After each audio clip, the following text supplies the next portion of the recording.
from here, away from curfews you have, and all those things you hold dear.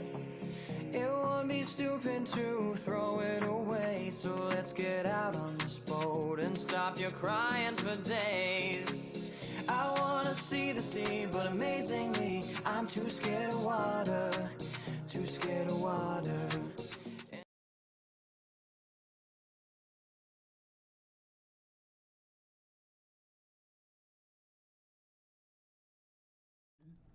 I'm here. No clowns allowed on my streams. No thank you. Oh, I need the picture up there because it looks crazy. There we go. It's a great picture to start with. What the crap is happening? Hello, friends. How is everyone doing? I just got home. I went and hung out with some of my family today, so that was nice. We watched lots of funny shows and laughed all afternoon, so that was a nice day to just chill and hang out.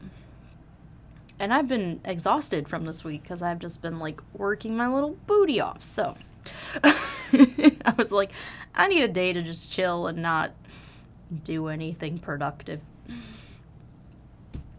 So that was pretty much my day. It was like, chill Sunday. But then I was like, and since I had to drop my kids off tonight, I was like, okay, well, I'll go home and stream then, because I haven't had time to stream in the last few days. Because life has been crazy busy.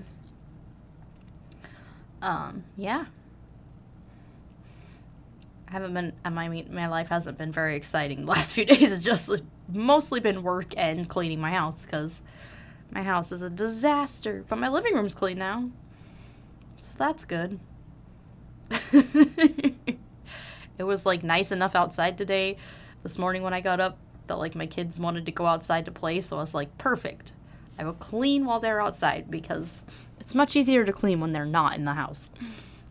Because when they're in the house, they just want to like play and throw things everywhere while I'm cleaning, and it just does not work. I feel like I cannot hear myself. Can you hear me?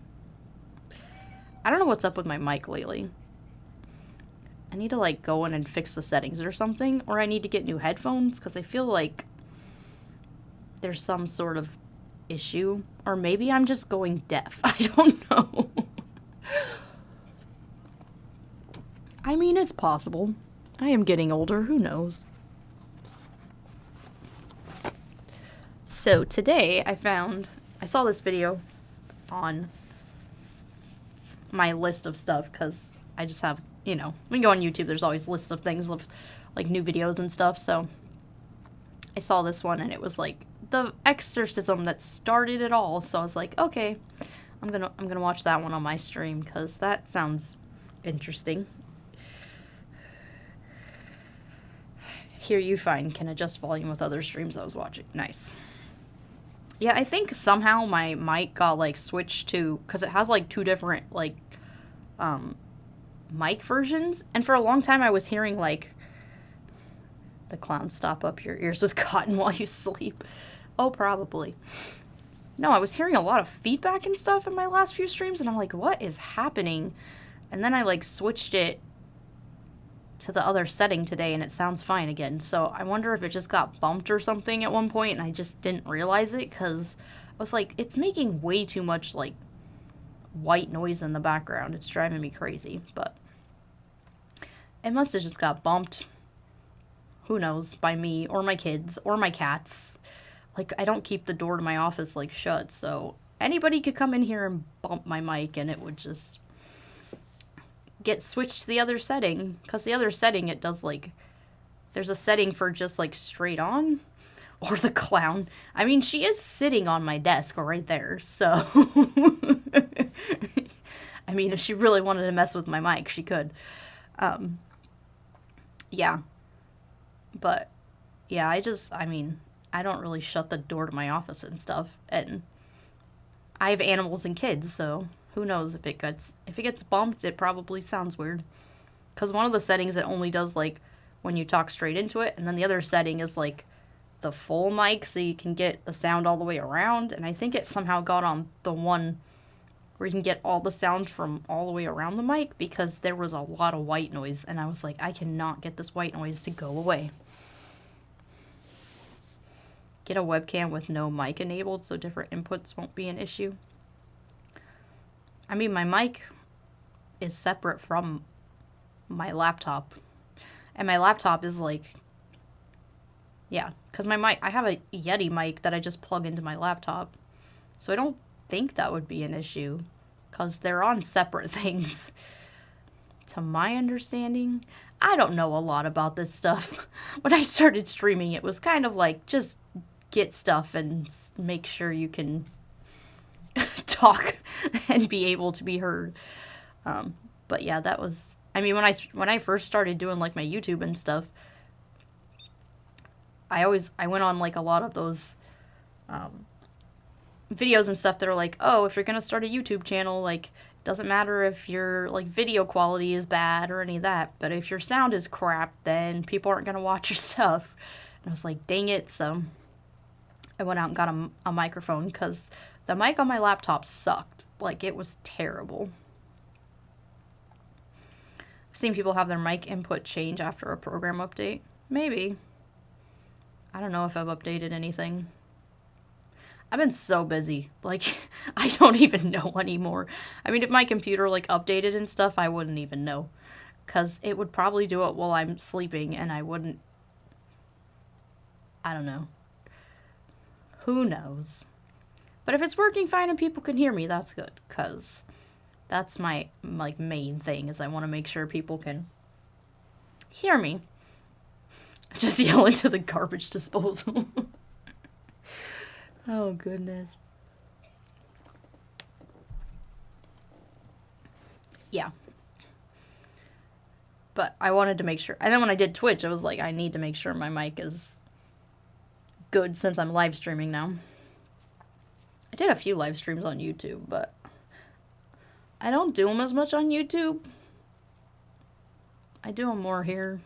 And then I do a lot of my scripted stuff on YouTube, because I feel like YouTube is much better for, like, the pre-made stuff where I can go in and, you know, make it the way I want and script it out and everything, so.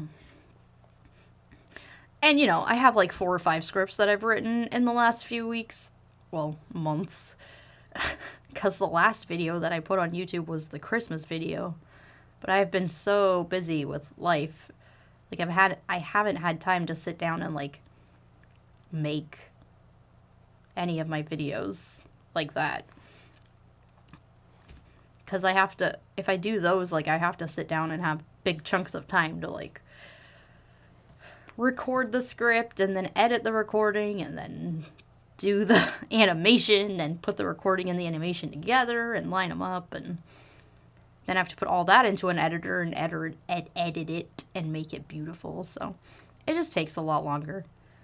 Like, this, I can get on and just do it, and then, like, if I have a few hours of time that I can be like, oh, I can go stream. But with that stuff, like, it could take me like a week to make one video. So, but I mean, I love doing it, and I really do want to get back into my YouTube stuff eventually, but it's just, it's difficult when I have less time now, because I had more time before. But we'll get there. I'll find a balance eventually. Maybe I'll just make a bunch of, like, YouTube videos and put them out at a certain time when I have time to do that. I have really good ones, too. I just gotta find time to do that. But alright, let's get into the first exorcism that started it all. A boy, his face ashen and distorted, violently writhes on the bed. With incomprehensible strength, he breaks out of his binds. In a guttural, evil voice, he growls something incoherent. The priest holds up a cross, momentarily repulsing the boy. "The power of Christ compels you," shouts the priest. The boy growls back, Exorcist. his black teeth gnashing between his snarled lips. "The power of Christ compels you." That priest is about to get hurt. He doesn't fully know what I say, is he gonna vomit all over him like he did in the movie? I mean, it was a girl, but still. I mean, that's kind of what happened. She threw up all over he's him. up against, but this, he Gross. thinks, has got to be the work of the devil. And if that opening scene sounds a bit like a movie you once watched, perhaps one featuring a girl with a screw-top head who doesn't mind using rather colorful language, it's because the exorcism we're talking about today served as the basis of that movie. Yeah, we mean The Exorcist. The makers of The Exorcist didn't pull the plot out of a hat.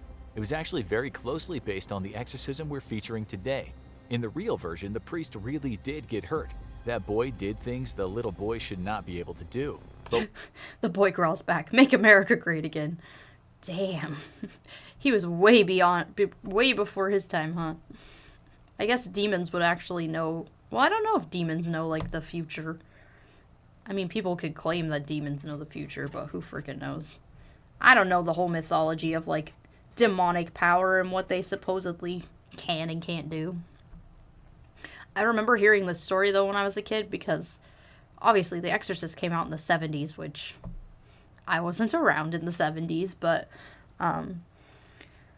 yeah, this was a big thing when I was a kid, because I grew up in a family that very much believed in demon possession, demon time travelers, demon possession, and, like, that demons were real, and demons could possess you, and they could control your body, and make you do things you didn't want to do, and things like that. And I was raised with the idea that all these things actually happened. And, like, my parents would tell me that about this story and how it was a true story, and I won't go into the details of the whole story, because I kind of already know this story, because I was raised on this story a lot, because my parents wanted me to know, like, oh, The Exorcist is based on a true story, and this is stuff you need to watch out for, because, you know, you live in a Christian household, and, you know, these things are real, and they're gonna hurt you if you're not careful, and, you know, all that stuff that really screwed up my head as a child, and really gave me terrible anxiety, even to the point, you know, when I was right before I left the church. Like, I used to have terrible, like, panic attacks and stuff. If I was ever alone anywhere, it was bad. But yeah, when you have this thought in your head that these things are real and they can attack you at any second, and there's absolutely nothing you can do about it, that's a horrible way to live. And it's a horrible way to, like, allow yourself to live. And I can tell you, it was the first, like, 27 or 28 years of my life where I believed these things existed and that they could harm me. And I literally would have panic attacks because I would, you know, you can, like, supposedly, if you're in buildings and stuff, you can see things out of the corner of your eye and stuff. And, you know, your brain messes with you sometimes. And when that would happen to me, like, when I was, especially, like, when I was cleaning in the church and stuff, because I had to do that a lot by myself, I would seriously have just outright panic attacks, and it was terrible. And I can tell you what, I'm glad that I don't have those issues anymore, because I don't believe in that crap anymore, and letting go of that idea of those things could get me really helped. I feel the same way about Republicans. I think we all do.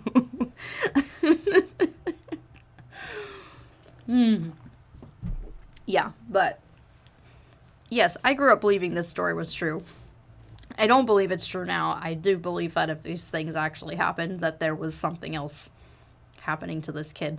But yeah, this story messed me up for a long time, so I'm just glad that I'm out of that whole religion and the religious ideas that are really mentally debilitating to people. I can't freaking talk, man. But we'll come back to the actual exorcism later. First of all, we won't blame some of you more scientifically minded folks for saying there's just no way anyone could be possessed by the devil. The majority of the world, we would assume, thinks such a thing as demonic possession, making little boys go mad, is a made-up story created by folks who've allowed the idea of Satan to get in their heads. That's a good thing. Amen. After all, we used to burn witches on this planet, something that is a disgrace to humanity in modern times. So first of all, let's have a look at the people behind the exorcism. Were they, as the British might say, completely off their trolley? Stark raving mad? Deranged, fanatical nut jobs who liked bullying children with mental health issues?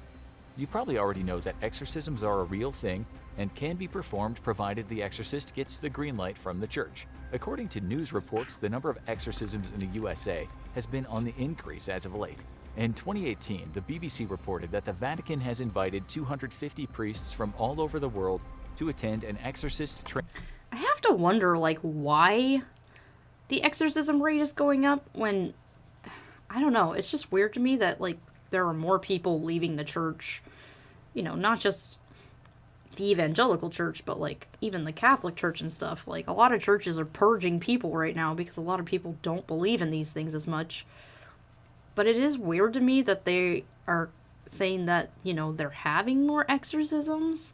And I don't know, maybe it's just not in the US. Maybe it could be in other places where they don't have as much, you know, training in, like, mental illnesses and things like that. But I feel like I heard somewhere that it was going up in the US too, which, I don't know. Maybe I just live in such a, like, bubble of, because I live in a liberal city and I live around a lot more diversity and a lot more people that are more, I don't know, like, they don't believe in that stuff as much, as opposed to, like, living in the Bible Belt, because I think people who live in the Bible Belt probably see a lot more of that stuff than, like, where I live on the West Coast, where it seems like, you know, people just kind of live their lives and do what they want, but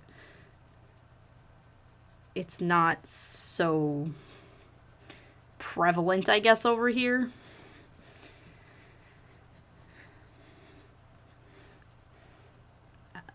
I don't know. It's just weird to me that it would go up. I mean, it would make sense in, like, underdeveloped countries, I think, because people aren't educated and they don't understand that kind of stuff, but people that don't want to educate themselves, or the education system is failing them for multiple reasons, like religion being pushed into schools. Yeah. That's one reason I'm glad I live where I live too, is that, you know, since I left Christianity and, you know, my kids go to public school now, like, they're not being pushed into religious ideas. And I feel like our schools do a really good job at, like, looking at more diverse things, because they'll teach about, like, different celebrations and stuff. Because I know, like, at Christmas time, they went through, like, all the different celebrations that people do. And it wasn't just, like, Christmas and Hanukkah. Like, they brought a whole bunch of, like, papers and stuff home about other, you know, cultures and other things that people celebrate. And they do that all through the year, and I'm really glad that my kids are able to get that education, because when I was growing up, I mean, I went to private Christian schools, so I did not get any of that education. Like, my education was white Christian nationalism, and, you know, they very much stuck to that idea where you're loyal to your country and you're loyal to Christianity, and, you know, there's not a huge diversity. They often had to exercise us when we were kids after recess. Yeah, so I think that's just a great thing that they have, at least where I'm at, because I feel like my kids get a more dynamic view of the world, and they're not so wrapped up in that Christian nationality that I was raised in, where it was like, oh, we say our Pledge of Allegiance every morning, and we say our pledge to the Bible, and we say our pledge to the Christian flag, and, you know, we are okay with going to war with other countries because we're God's chosen people, because we're America, and, you know, this whole idea that America is, like, God's country because most people in America are supposedly Christian. Which is entirely, like, untrue, but they just don't like to... In Christian schools, they don't like to teach you about anything that does not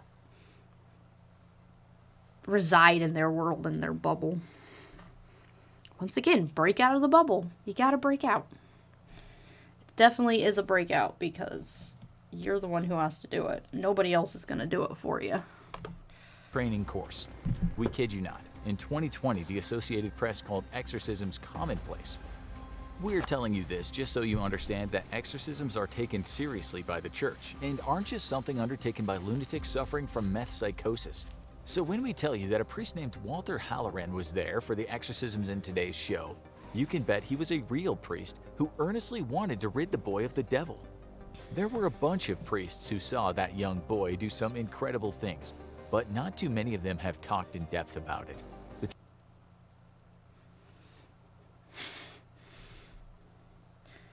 Come on, YouTube.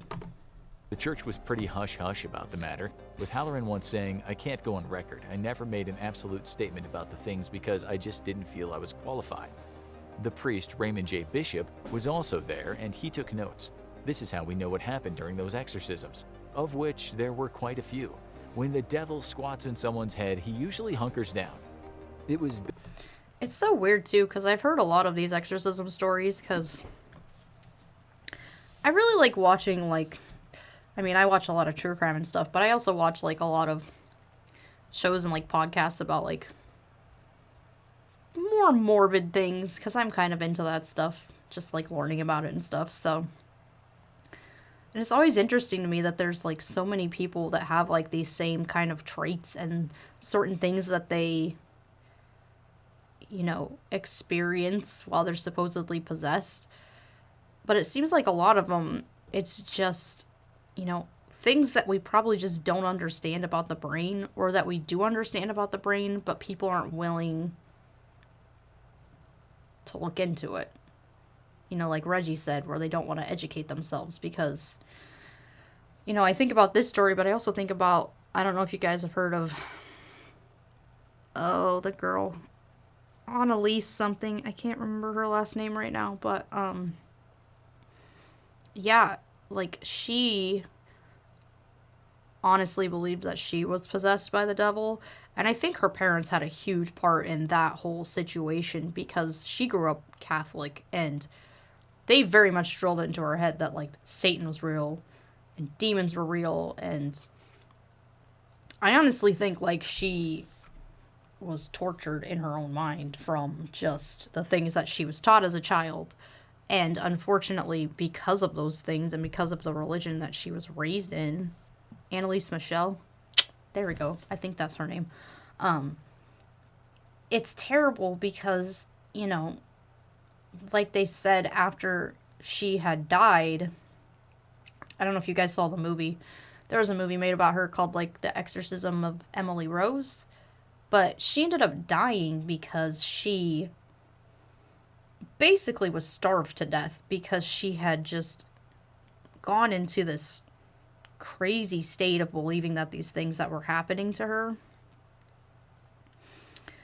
And it was terrible because instead of getting, like, the medical treatment and stuff that she needed, because I think they said she had even gone to a doctor and they believed that she had epilepsy because she had, like,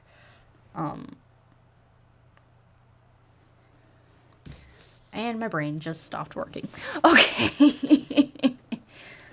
Oh, she had seizures and stuff. And when you hear the story about her, it's so sad because, you know, if she really did have epilepsy and she really did have issues that needed to be addressed medically, but her parents were pushing this idea that it wasn't a medical issue, that it was really Satan inside of her and it was really her being possessed by these things and these things tormenting her, that it got to the point where she just stopped eating and stopped taking care of herself. And the priest and her parents weren't taking care of her because they were having these constant exorcisms on her to try to get rid of these things that she believed were inside of her. And honestly, I think she's a victim of religion because when I heard her story, you know, when you're raised with that idea that these things exist and you honestly truly believe they exist and your parents are sitting there telling you that they think that what is happening to you is, like, spiritual and not physical, I think it can mess with your brain in a way that there's no way you can get around that. And I feel really bad that she lived such a tormented life and then basically ended up dying because she didn't get the medical treatment that she needed. And it is frustrating because I know there are things about... There's always going to be, like, certain, like, medical things that we might not completely understand because, you know, we're humans. We're not going to understand everything. But I think even to a point, if we educate ourselves to the point where it's like, okay, well, we've looked at all these medical explanations. We can't figure it out. That doesn't mean there's not a medical explanation for it. It just means we can't figure out what the medical explanation is. And, you know, looking back over time, there have been people who have had, you know, schizophrenia and people who have epilepsy and all these other things that in the past people believed were demons because they didn't understand how the brain worked and how these, you know, there's chemicals and all kinds of things happening in your brain that make you have these hallucinations or have these seizures and all kinds of stuff. And I mean, I understand in the past where they didn't understand and they were really trying their best to just figure it out with what they had. But I feel like in this day and age, there should not be any excuse for people dying at the hands of religious leaders because they're not willing to look into those medical things. And I know the Catholic Church has said, like, oh no, they have to have, like, complete psychiatric evaluation, a complete medical evaluation, and all these other processes they have to go through before they go through the exorcism. But just because they don't find anything doesn't mean there's not something wrong with that person. And I think just going straight to this idea that, oh, if we can't find anything medically wrong, then it must be a demon is a huge leap in logic and a huge... It's almost like jumping the shark, because you have nothing to back that up except the idea that you believe in it, so... If their possession was real, Big Pharma would have a pill for it. Demon be gone. I'm kind of shocked they don't by now. Especially in America. Oh my goodness. That would probably be a... Oh my god. That'd be a big bestseller. You have to wonder how many people would actually, like, buy that crap. I mean, I look at, like, was it Jim Baker who was selling the, like, liquid silver to cure COVID, and it's like, well, if he can do that, why are people not selling pills to get rid of demons? Like, that seems like a major grift that people in America would definitely fall for. Oh, man. Yeah, you have to wonder. Yeah, it's weird. It's very odd. That's all I have to say is that it's very odd.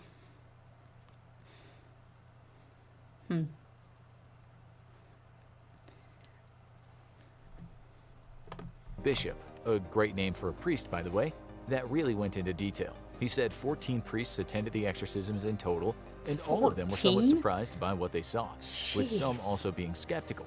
We'll come back to the skepticism. We'll be rich. So, in I know, 1949, right? In the middle-class neighborhood of That's why I always talk to other, like, skeptics and atheist people who are, like, on YouTube and stuff, and they're like, man, if we just didn't have, you know, the integrity that we do, it'd be so easy to just pull one on people. But, yeah, I get that. Like, yeah, it would be so easy to just do that. But at the same time, it's like, I'm not willing to put other people at risk of being conned or, you know, being told something's real that is just not real. And maybe that's because of my background and, like, realizing that the entire religion I was raised in and told was truth ended up not being truth. And I'm like, you know, I was pretty much conned from the time I was born to believe that this thing was real. And I don't want people to be conned. I don't want people to be conned out of their money. I don't want people to be conned out of their time. I don't want people to be conned out of, you know, their mental health. For me, it's just not worth it. Even if I make millions of dollars off of it, the damage that you do to people is not, to me, it's not worth it. I mean, some people, if they want to do that, that's their thing. But for me, it's much better to be honest with people and, you know, tell them truth and not lead them down a road that's gonna be damaging to them. And I guess I don't know. I think because that happened to me, I don't want it to happen to other people. Belle Noor of St. Louis, Missouri, a 13-year-old kid living in a grand colonial-era house on Roanoke Drive, decided he wanted to play around with a Ouija board. Once, this kid was talked about for his dealings with the devil in subsequent meetings with those priests. The press called him Ronald Doe or Robbie Mannheim, but his real name was Roland Hunkeler. The family was German-American. Young Roland was devastated after hearing that his beloved Aunt Harriet had... I didn't know his actual name because, like, every time I listened to the other, like, videos and shows and stuff that I've seen him on, they always, like, oh, for this guy's, you know, for the sake of, like, protecting his identity and stuff, they never actually said his name when he was a kid. Maybe he's dead or something now and they're willing... I mean, I don't know when this happened. I think it was in the 40s or 50s, maybe? Watch me be completely wrong and it be way earlier. passed away from complications of her multiple sclerosis. She was the one who taught him how to use the Ouija board. She was apparently a bit of a spiritualist. Not long before she kicked the bucket, the boy started hearing and seeing strange things around the house. According to the diaries of one of the priests, both the kid and his grandma started hearing a dripping sound, although there was no source of water. The date was January... I mean, did you check the pipes? Like, I guess they said there's no source of water, but if you're hearing a dripping sound, there's got to be something else. I mean, there could be lots of reasons for dripping, right? Or even if it, like, rained and then it was, like, dripping off your gutters or something. I feel like there's a lot of explanations that could be put forth long before the idea that, oh, there's just water dripping somewhere and we don't know where and we don't have the pipes, so... 15. That same day, the boy started hearing scratching noises, again with seemingly no source. They seemed to be coming from somewhere under the floorboards.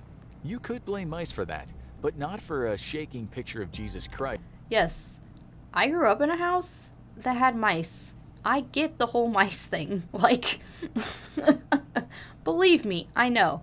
Mice do scratch on walls, and it's real annoying. And mice are, ugh, pesty little pests. Bleh. They're annoying. I'm sorry. Sorry, mice. But, yes. But even, like, the shaking, that doesn't have to be mice either. That could just be, like, I don't know. There's lots of reasons things shake. A big truck could drive by. I mean, my house shakes every time somebody in a big truck drives by. Or, you know, could have a little earthquake. I live in a place where there's earthquakes. I remember in 7th grade sitting in math class and we were all listening to our teacher and all of a sudden we all felt like the ground shake. I mean, I've grown up in a place where there are earthquakes, so I mean, they haven't been like horrible. They're just like little ones that I've felt. I've never felt a big one, but I mean, they happen. And just because you don't understand earthquake demons, let's just blame everything we don't understand on demons. That's what I'm hearing in this video. Ice that was hung on the wall. This went on for 10 days, after which there were 3 days of silence, according to what the priest wrote. Then, the boy said for another 3 days, every night he heard the sound of squeaking shoes on his own bed. January 26th was the days on past, and that's when things started to get really crazy. The sounds around the house got worse, and now the boy thought it must be his dead aunt.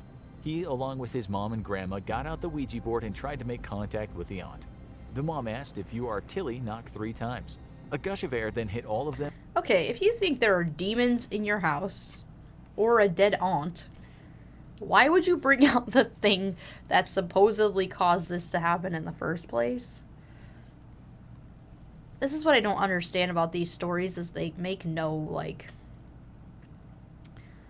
logical sense when it comes to, like, belief in these things. Because if you honestly believe that these things started because you were dabbling in spiritual things you shouldn't have been dabbling in, but then you continue to dabble in those spiritual things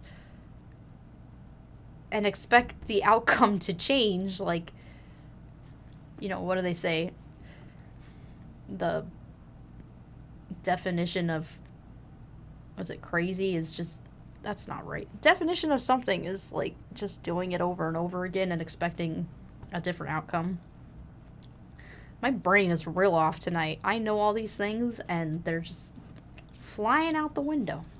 Oh well. Insanity. There we go. If insanity is just doing the same thing over and over and expecting different results. That's how I feel about this type of thing. It's like, if you really believe these things cause certain things to happen, then why would you keep doing them and allow things to get worse? Like, and bowling. Them and 3 bangs came from under the floorboards. The mom then said, "If you are Tilly, tell me positively by knocking 4 times. 4 knocks were heard by all the party. They then heard a scratching sound on the blanket on the nearby bed, Roland's bed. These strange goings-on kept happening, and so on February 17th, Roland went to stay at the parsonage where Minister Reverend Schultz lived."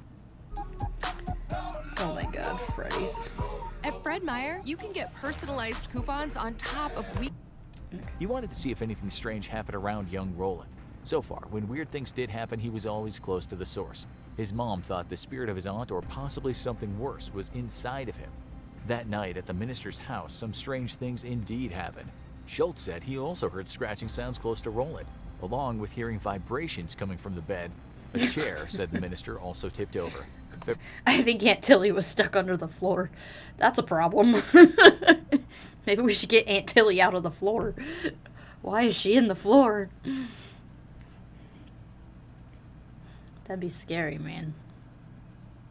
Scary, scary. February 26th was the day things really kicked off. Not only were the scratching sounds heard, but actual scratches appeared on Roland's body. Sure, he could have done this by himself, but the diary states that the mom was there when some of those scratches happened, as if by magic. She said it looked as though they'd been done by claws. This was in the diary anyway. It's a pity she wasn't around when the story became well known after the making of The Exorcist. She went to see Father Albert Hughes of St. James Catholic Church in Mount Rainier, who told her to pray and bless the house with holy water and blessed candles. But that didn't seem to help matters. The diary states that when the mom had just lit some candles, a comb flew across the room and knocked them over. The mom and Roland started seeing all sorts of unexplainable things. At one point, some fruit flew across the room. Another time, a kitchen table just flipped. One day, Roland was... Maybe they're trying to play Fruit Ninja with you. The ghosts just want to play Fruit Ninja. Gotta get those knives out and cut that fruit, right? Dry skin, Jergens moisturizer. Yeah. sitting in a chair, and it turned around by itself. Then a coat took a trip across the room, and a Bible ended up at Roland's feet. Was this a case of collective hysteria? Was Roland somehow furtively making all these things happen? Even the school sent him home more than one time. I mean, maybe there was a gas leak in the house or something, and it was making people have hallucinations. I mean, there's so many other, like, things that you can think about and really look into before you're like, oh, these crazy things must be happening because, you know, a ghost. Like, when your clothes turn against you. Damn. Guess you just have to be naked forever. Because the teacher said his desk started spinning around. Remember, this was all in the diary, so you have to take the priest's word for it. Mrs. Doe didn't question that something out of this world was going on. She saw things for herself. One day she was filling a bottle with holy water, and it flew across the room. Somehow it didn't smash. A bit later, she was lighting a candle next to Roland's bed when the bed moved with her and him on it. The mom did what any ultra-pious person would do and took her son to be baptized again. Only during the process, Roland went absolutely mad. She then sent him to stay with relatives, and according to the diary, scratch marks and what the diary called brandings appeared on the boy's body. At one point, Roland had a 3-day stay at... I'm so skeptical of, like, these stories, because it's like, if these things really happened, why do we not have, like, photographic evidence of these things? And the fact that, like, the Catholic Church keeps these, you know, type of stories and stuff very hush-hush, where it's like, oh, there can't be any evidence that these things actually happened. Like, we don't take pictures of, the scratch marks and the branding. We don't take video of people going absolutely insane out of their minds, breaking furniture and, I know everything in, like, The Exorcist. A lot of The Exorcist was very much, like, dramatized and, like, Hollywood magic and stuff. But at the same time, like, if things are flying across the room, and I mean, this is probably a time where they didn't, have cell phones and stuff. But even today, like, I'm so skeptical of, like, people saying that things, like, just fly across the room and magically appear somewhere else and things like that. You think in a day and age where we have cell phones and, basically the ability to capture anything and everything in real time because we have a camera in our hands all the time, and we have it's not just a camera, but a video camera too. Like, you can record anything nowadays on, like, your phone. Why are we not seeing more videos of this type of thing happening? To the point where it's like, this is not some mysterious thing that just happens every once in a while, or it's just this idea that people claim happens. Shaky instinct video is enough evidence for some, yeah. And I mean, I don't know. I'm a skeptic when it comes to that kind of thing, and I love watching, like, those ghost shows and stuff because I think they're just hilarious. Watching ghost adventures, and, like, the craziest thing that happens to them is, like, they get a rock thrown at them. It's like, if ghosts were real, it doesn't make sense. Because we're all watching OF. Yeah. People got better things to do with their time. Yeah, and even, like, it's so weird to me, too, because, like, I do watch a lot of those shows on, like, not just, like, the dramatized, like, crazy ghost shows, but even, like, I mean, I don't watch TikTok, but YouTube and, I don't know if they do it on Twitch, but, even on YouTube where they just do, like, oh, let's go ghost hunting, and then they'll go to, like, these places and they'll claim to see, like, orbs, or they'll claim to see, like, doors closing by themselves, or, shadows lurking. None of it seems real to me, and it doesn't seem like this is something that could be explained in reality. Like, it's not reality. Like, for me, I've never seen anything supernatural, and I feel like if the supernatural is really that prevalent in the world that, all these people claim to see ghosts and demons and, doors slamming and windows shutting and things flying across the room, the lack of evidence for all that stuff is just,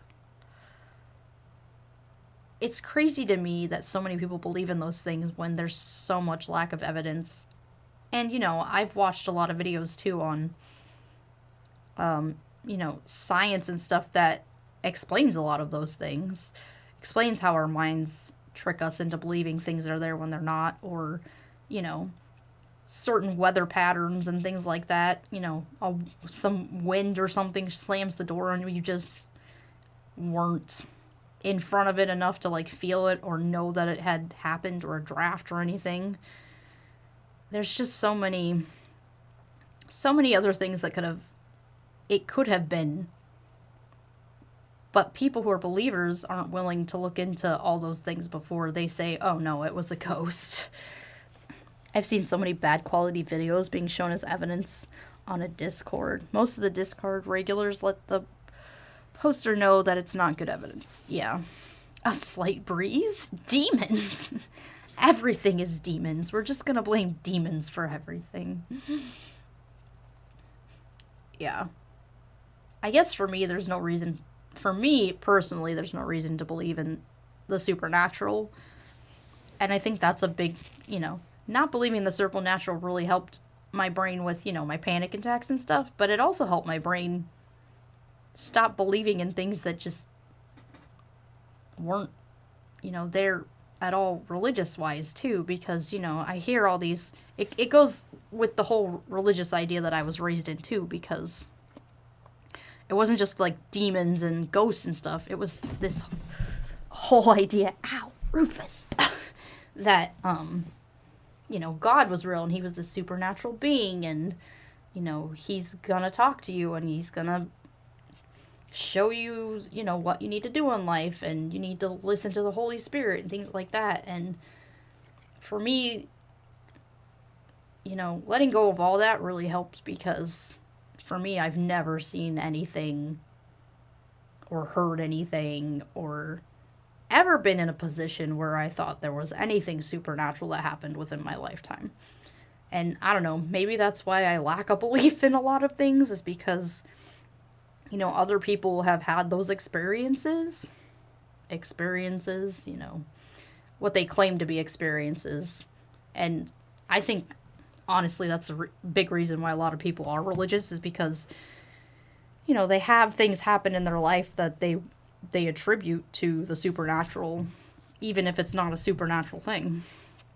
And for me, I've never had reason to believe in that stuff, because even when I was a Christian, I never saw anything, you know, outside the natural world that would ever make me believe that there was something else there. I mean, I was told there was something else there, and I was told, like, God existed and the Holy Spirit existed and Jesus existed, but it's very different to say that something exists and actually have, like, tangible evidence that that thing exists. And I don't know, that's probably a big reason why I'm not religious anymore, too, is because I don't have those experiences that other people have. And even now, you know, I've talked to a lot of, you know, other skeptics and atheists, and, you know, they're all in the same boat where they go, yeah, it doesn't, you know, there are so many other things that you would have to basically, like a list of things you'd have to go through and make sure those things weren't, you know, the cause before you would jump to it being some sort of deity or God. But even then, doesn't mean it's the God of the Bible. You know, there's been thousands, millions, billions, who knows, gods created throughout history. So claiming that it is the specific deity that you just happen to be, you know, born into that religion or happen to be converted to that religion doesn't mean it's that specific deity either. So, and I don't know, maybe not believing in the supernatural and not having experience with the supernatural is a big reason why I left religion, because I don't have a reason. I mean, even with the evidence that I looked into, really thinking about my experiences and just going, you know, I have all these people around me who have claimed to seen demons, seen ghosts, seen God, seen Jesus, and or heard Jesus or heard God, and I've never experienced any of that. So, and a part of me thinks that's good, because then a part of me thinks that maybe my brain is way healthier than a lot of people around me. I don't know. It makes me think I'm healthier than other people, or maybe I'm just making myself think I'm healthier than other people. I don't know, but that's my take on it. At Georgetown University Hospital, this is where the first of the exorcisms happened, and the priest who performed it was Father Hughes. He would later relay what happened to other priests. As per the start of this video, the boy slipped out of his binds. He then ripped a spring out of the mattress and used it to cut the priest's arm. Due to this injury, the exorcism was aborted. After that, Hughes kept mostly quiet about the matter and secluded himself from society for a fair few years. It was later said that the event caused him a considerable amount of trauma. On March 9th, Father Bishop saw the seemingly possessed boy for the first time. He too said he saw the mattress moving by itself, and young Roland looking worse for wear. 2 days later, both he and another priest, Father Bodern, visited the house again. This time, they both said prayers above Roland's bed and blessed him with a religious relic stated as a piece of bone from the forearm of St. Francis Xavier. Oh my God. Relatives of Roland were also in attendance. In all, it said 49... Relics, man. I watched a video on relics the other day, too. Where did I watch that? Was that Myth Vision? I think it was a Myth Vision. Derek was talking to someone about, like, relics and how, you know, the Catholic Christian church. It's all Christian, supposedly, but, you know, the Catholic Church has all these relics that they suppose... Old bones? Jesus! No, Jesus doesn't have bones, because Jesus is alive in heaven, remember? Yeah, they were talking about how, you know, the Catholic Church claims they have all these relics and stuff, and the guy he was interviewing on there said it was funny because at one point there were, like, 4 or 5 different churches that claimed to have Jesus's foreskin, and, you know, were using that as a relic and saying that, you know, relics prove that the Bible stories actually happened. And he's like, well, then how do you explain the fact that, like, 3 or 4 different Catholic churches claim to have Jesus's foreskin?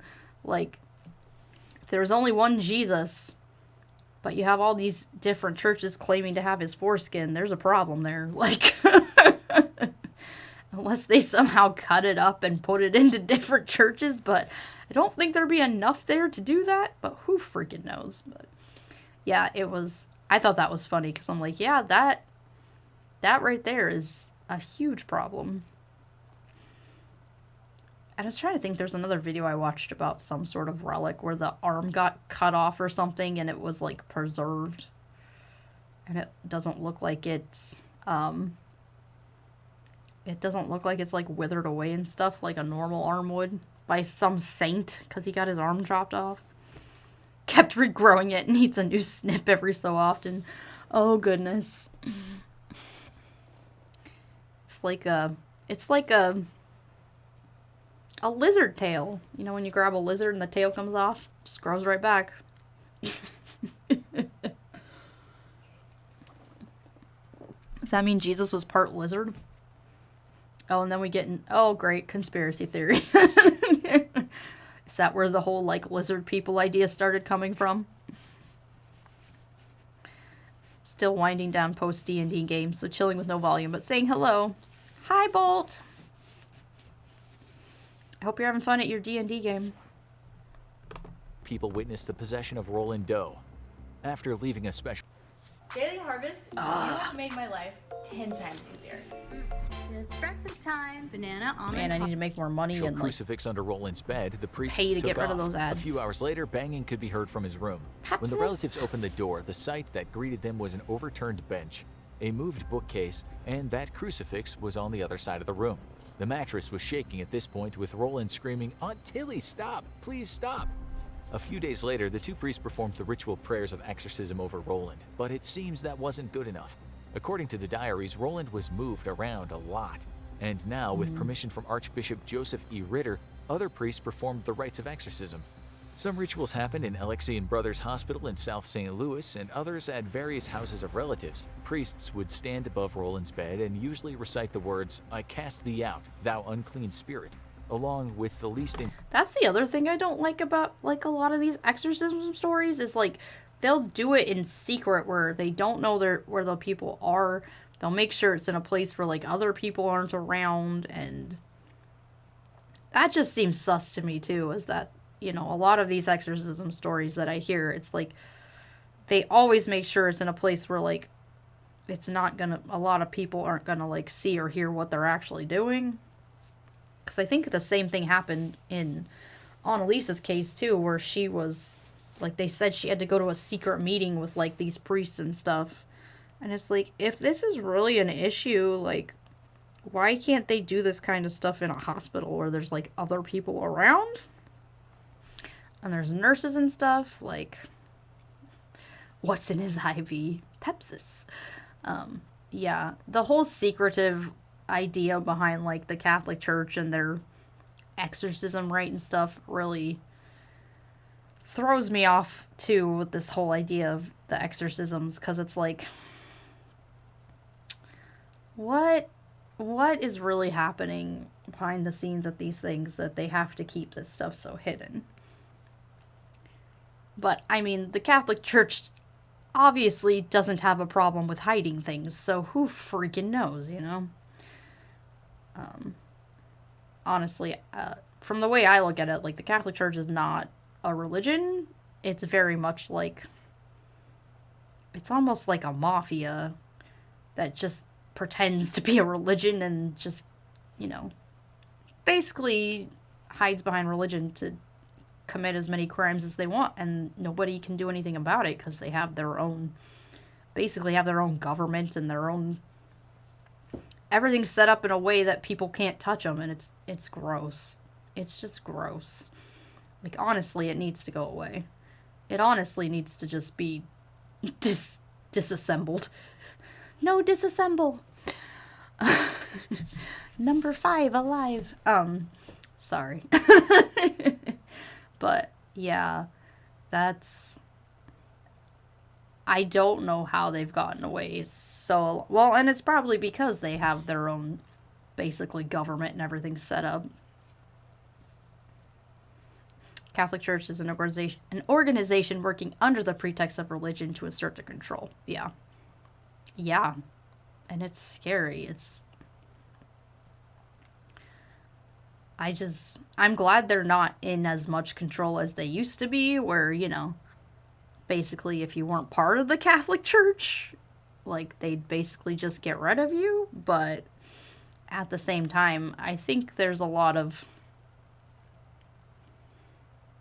I don't know, the way the organization is set up should not be legal, I feel like.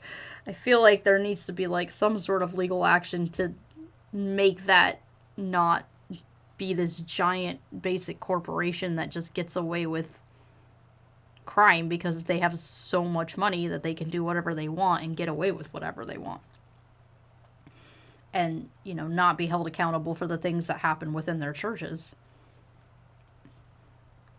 But, you know, it's the same with Mormonism too, I feel like, where it's like they have these systems and these organizations in place to control these people and can basically do whatever they want to these people because they're stuck in this system, and if they don't get out, people are just used and abused, and it's utterly disgusting.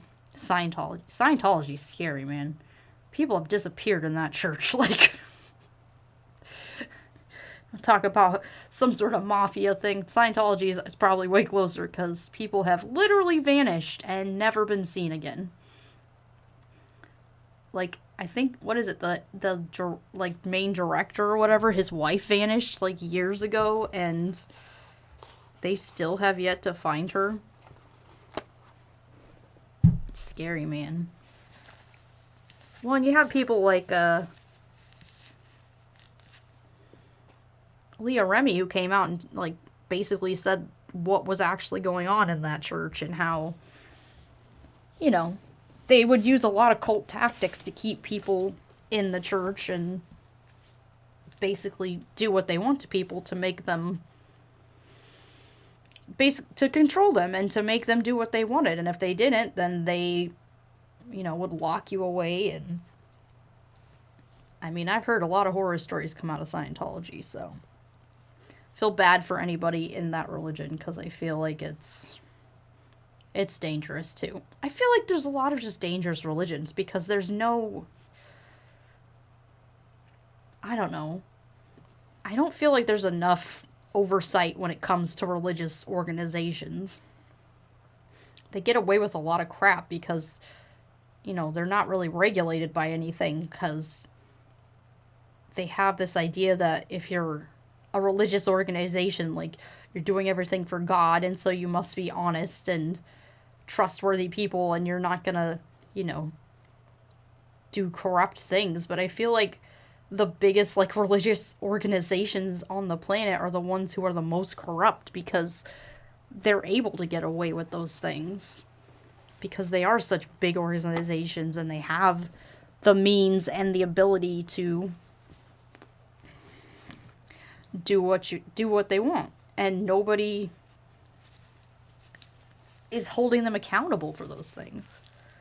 And I mean, that's what we saw in the Catholic Church when it came to, like, the pedophilia and stuff because nobody's regulating it and the church just hid it. And it's happening at so many different religions. It's just...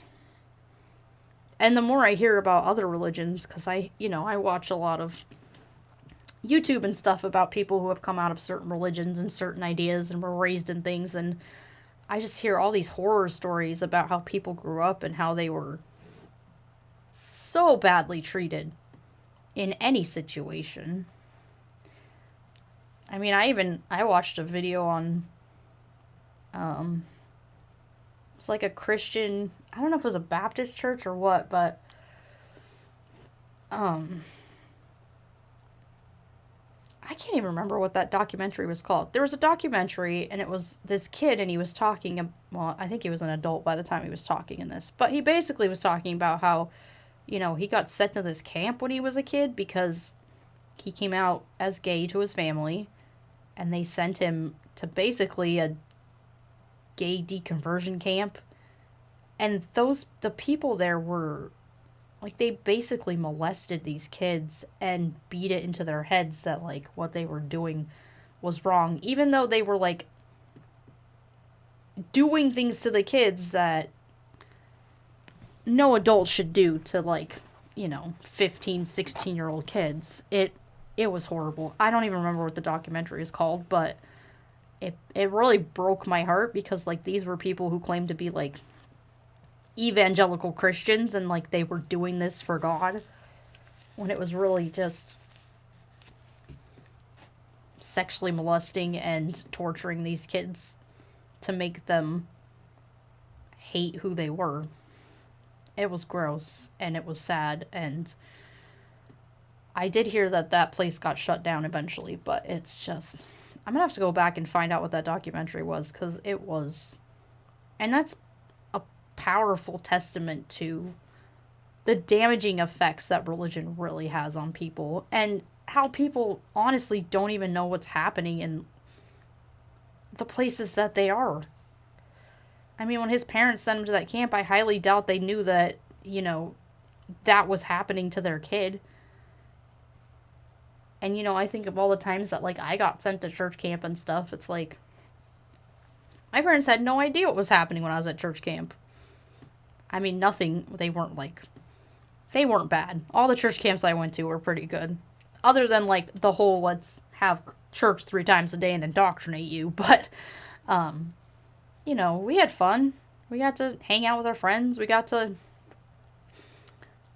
go play games out in the field and go out on the lake and go swimming on the lake and, like, go tubing on the lake. And, I mean, it was basically a free-for-all most of the time, where it was just a bunch of teenagers running around and having fun. And, we were all, like, good little Christian kids, so nobody, to my knowledge, nobody did anything. Who knows? Because I was, once again, one of those kids that was very in my bubble. I didn't know that people were doing things if they were, because to me, everybody was a good little Christian kid, and they didn't do anything wrong, so, but, yeah, I never saw any issues when I was there. And other than, being in the 3 services a day that we had at Christian camp. But I just think about that and, hi, Marie. I just think about that and I'm like, I was literally away from my parents for a week every summer. And they had no idea what was happening to me.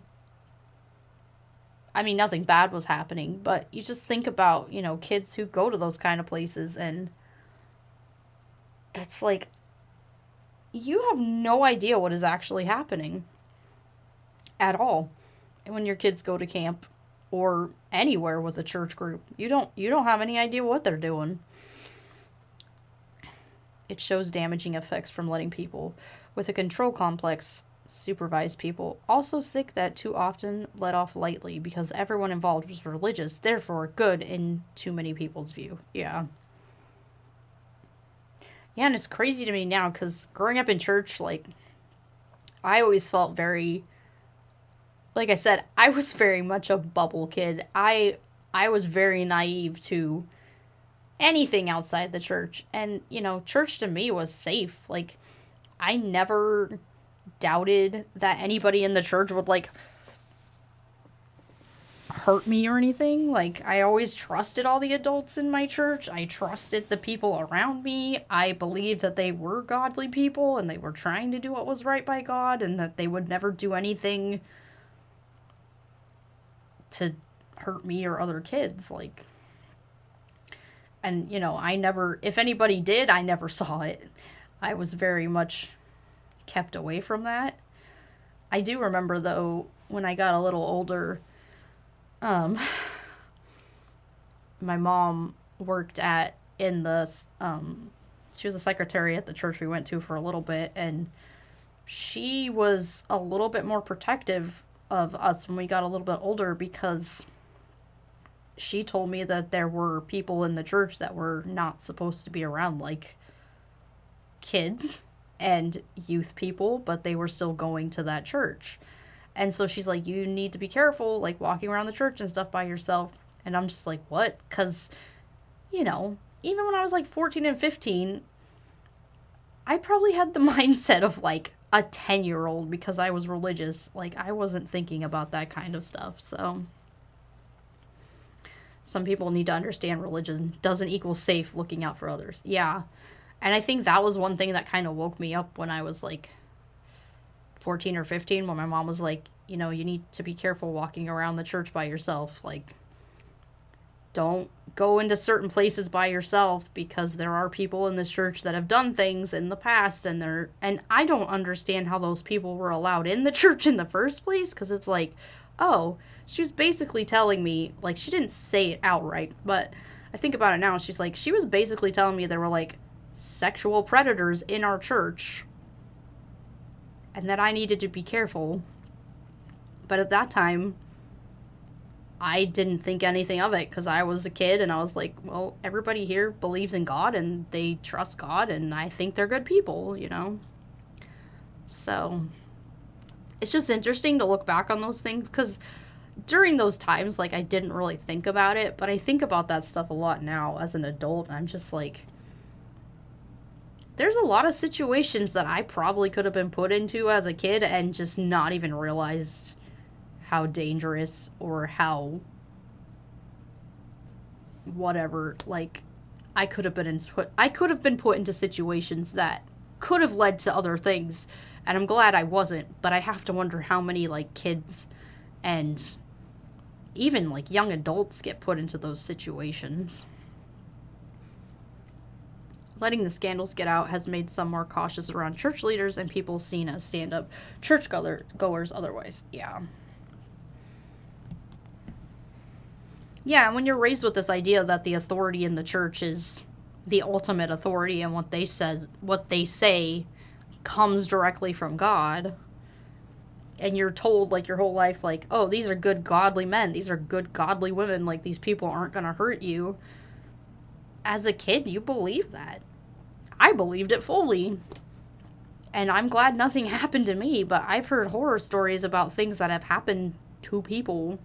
I mean, not from my church, but people who went to other churches and stuff, and things happened to them. And I'm just like, how did this happen? Like, how do people get into these situations? And I do remember my mom took us back to our old church. Oh, I don't even know when it was, but it was years later. We were older. But we found out when we went back for a little bit that the guy who was our children's pastor when I was a kid, like, apparently they were close with my parents, and, like, they used to hang out, and they had kids, like, our age and stuff, too, and my mom went back, and, like, the people, she was asking, like, oh, where did he go? Like, what happened to him? And they're like, oh, you haven't heard? And she's like, what? And they're like, oh, yeah, he got found out. He was, like, molesting his own daughters. And my mom was like, what? So it's just, and it's crazy to me to think about all these people that have been around me in my life that have done that kind of crap. Because my, like, 7th grade math teacher did the same thing to people. And I'm just like, how in the world did I survive my life and completely stay out of these things and not know they happened long after, you know, I had gotten older?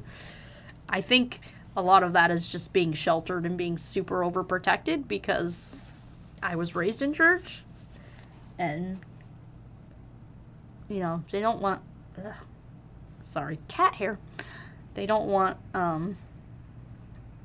that kind of stuff getting out, you know? They don't want kids to know that these things are happening in the church, and I feel very lucky that I didn't have to go through any of that. But I feel really bad for all the people who have had to go through that, because I have heard terrible horror stories about things like that happening, and I'm glad it never happened to me, and I'm glad that I basically got through all my religious years fine. You're too talkative. You wouldn't have kept their secret. Hell no, I wouldn't have. I'd have been like, what the F is happening? I mean, I probably wouldn't have cussed because, you know, I didn't cuss back then either, but I am a talker. That is for dang sure. Yeah, people around me, they probably knew not to, like, get around me because I'd just be like, blah, blah, blah, blah, blah. Oh, what? You didn't want me to tell anybody about that? What are you talking about? Like, but, yeah. Back to the exorcism. Encroachment of the wicked enemy and every phantom and diabolical legion. In the name of our Lord Jesus Christ, depart and vanish from this creature of God. The diaries state that during some of the rituals, Roland would writhe around as usual like a beast. Scratches appeared on his body. He would often curse at the priests, a la the Exorcist girl, and he'd sometimes spit, vomit, and pee in the bed. He'd also use Latin, even though Roland on his better days couldn't speak Latin. If you think this story can't get any more unbelievable... It is interesting, too, that demons seem to speak Latin. Why is that? Like, out of all of the, like, things they could use to speak, they use Latin. I don't know. That's always a weird thing, too, that, like, they need to use this specific language, because it's always Latin. Like, anytime I hear about these demon stories, it's not like, oh, they spoke French, or, oh, they spoke Spanish, or, you know, it's always Latin. It's just, and I don't know, maybe that goes into the whole, like, mythology of the church and stuff, too. I don't know enough about the Catholic Church. Like, I know a little bit, but a lot of the stuff that I heard about the Catholic Church growing up was, you know, anti-Catholic because I was Protestant, and, you know, Protestants and Catholics have been fighting since, you know, Protestant Catholicism has been a thing, so, like, so, it's always been this random war between them. It's weird. And it's funny, too, because Catholics will say that Protestants aren't Christian because, you know, we don't follow the Pope and we don't do all the rituals and stuff they do, and Protestants will say Catholics aren't Christian because they do all those rituals that they don't think are biblical, and, you know, they have relics and they have idols, and, you know, following the Pope is basically following the Antichrist. That's, like, what I was told growing up, so. It's just this ongoing war of religion, which is stupid because both the religions came from the same place. And they don't, I mean, they differ in, yes, they differ in certain things, but I feel like it's just this never-ending war between ideologies that don't matter. Believable, the diary said during one of the rituals, a picture in the form of scratches appeared on Roland's calf. It was described as the devil with webs stretching from his arms. During other exorcisms, it said a pitchfork would snake down Roland's leg. The priest... Is Satan really Spider-Man? Like, did we miss the memo on this? Apparently, Satan has Spider-Man powers. I was not told about this in the Bible. What is happening? The Catholics have foreskin of Jesus. Several of them. Tip that. It's also said at times an X would appear on his chest. Roland was later taken to another town by train. Father Bowden was his caretaker during the journey, who, it said, was whacked in the balls by Roland out of the blue. Father said Roland laughed and said to him, "That's a nutcracker for you, isn't it?" That just sounds like a ridiculous 13-year-old boy playing pranks on a priest. Like, that sounds like a normal teenager. I mean, that even might be... I was gonna say, my kids are younger than that, and they already do crap like that, and they're boys, so... I think that's just a normal boy thing. Like... April 18th, 1949, the night of the last exorcism. In attendance were relatives who watched Father Borden perform the ritual. On this occasion, the father tried to ascertain who it was inside the boy. The diary says Roland said he was one of the fallen angels. The priest shouted back, "Satan, Satan, I am Saint Michael. I command you, Satan, and the other evil spirits to leave this body, in the name of Dominus, immediately. Now, now, now." Suddenly, after one violent spasm, Roland just slumped on the bed in a heap. Then, as if coming out of a dream, he looked at the priest and feebly uttered the words, "He is gone." Roland later explained that at the moment of Satan leaving his body, he had a vision of Saint Michael wielding a fiery sword and vanquishing the devil. But had Satan gone? Was he ever even there? The thing with this case is for many years it remained a secret. In 1949, the Washington Post talked about an exorcism, but there were very few details, not even a name for the victim or the priests. It wasn't until the 1970s that the news picked it up again and started giving the story more details. One of the stories said, the only physical remains of the exorcism in Mount Rainier are the steps and wall surrounding the house where the boy lived. The house burned down years ago and the lot is vacant. This was not true. Many things the media said about the case weren't true, which is why investigations into the matter took place later. Then, in 1985, the Washington Post wrote a story titled "Youth's Bizarre Symptoms Led to 1949 Exorcism." Later in 1993, Possessed, the true story of an exorcism, was published. I feel like, I mean, even if this is a true story, like, from the Catholic Church, I think the story probably grew over time to become a lot of what it is today, you know, more of an urban legend, because for me, I don't think a lot of the things that they, you know, claim to have happened actually happened.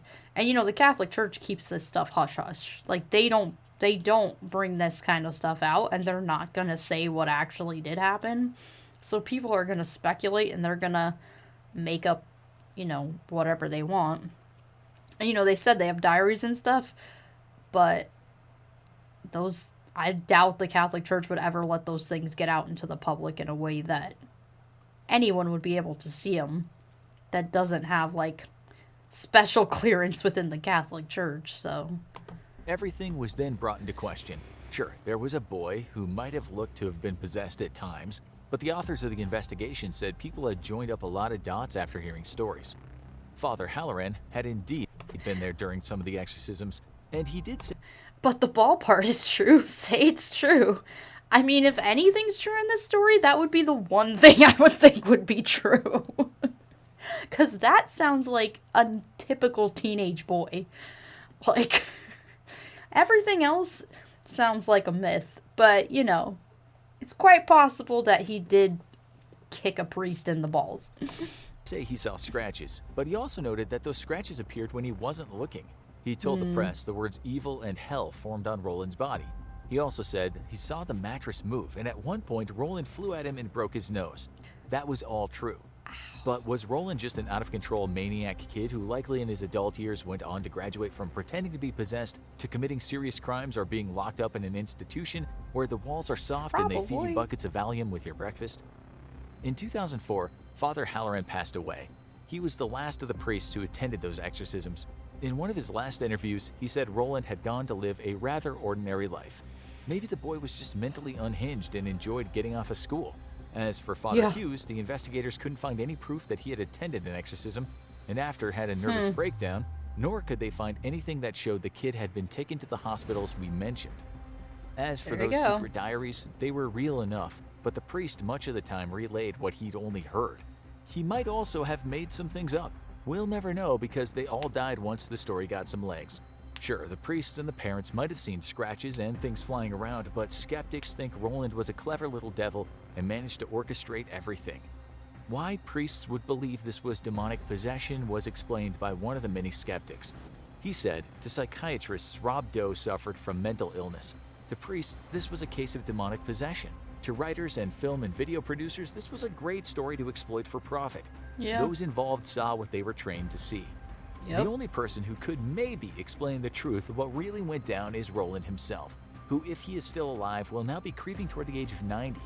Let's hope when Jeez. we say, "Is there anybody there? Is there anybody there?" old Roland might leave us a comment below this video. Now, you really need to watch the real-life exorcism even... You have to think, though, a 13-year-old boy, if he really didn't, like they said, if he didn't want to go to school or something, there's always those kids that are going to find a way to, like, weasel their way out of things that they don't want to be a part of. Or, like they said, he could have had some sort of mental issue that we just don't know about. And I don't know, like, the extent of, like, what mental issues they knew about back in the 40s versus, like, now.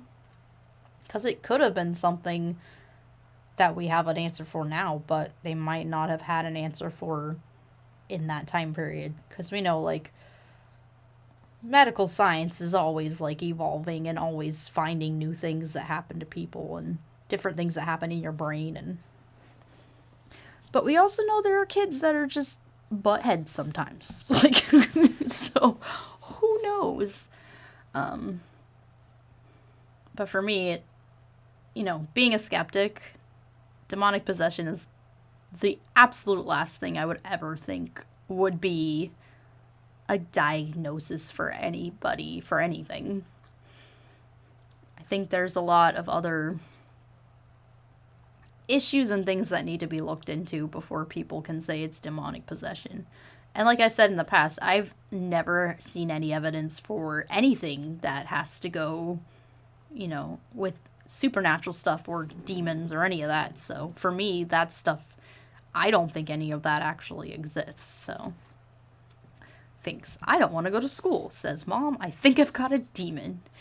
Well, and if you have a kid that doesn't believe in that kind of stuff, but knows, like, he's been told in church, especially if you're, like, raised in the Catholic Church, I feel like, where they're like, oh yeah, demons can possess you, and these are the signs and symptoms or whatever that happens.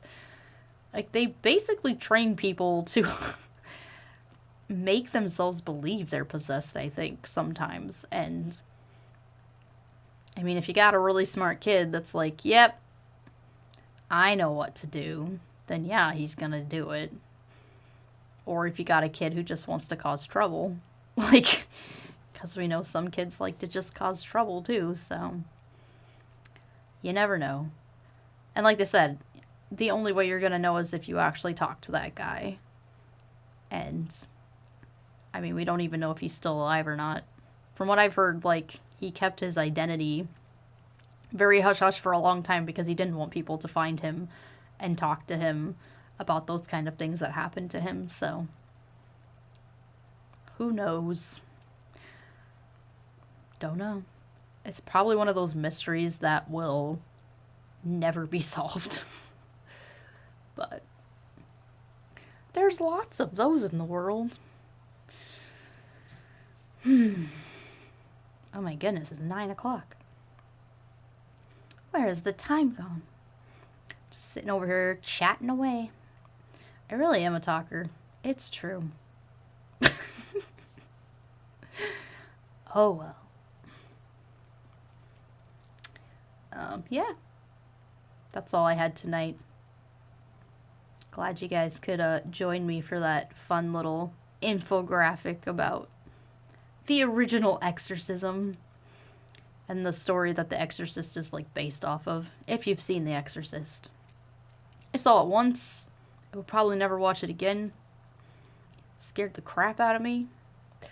That is all I have to say. I picked, like, I'm glad my friend. So like I watched The Exorcist in college.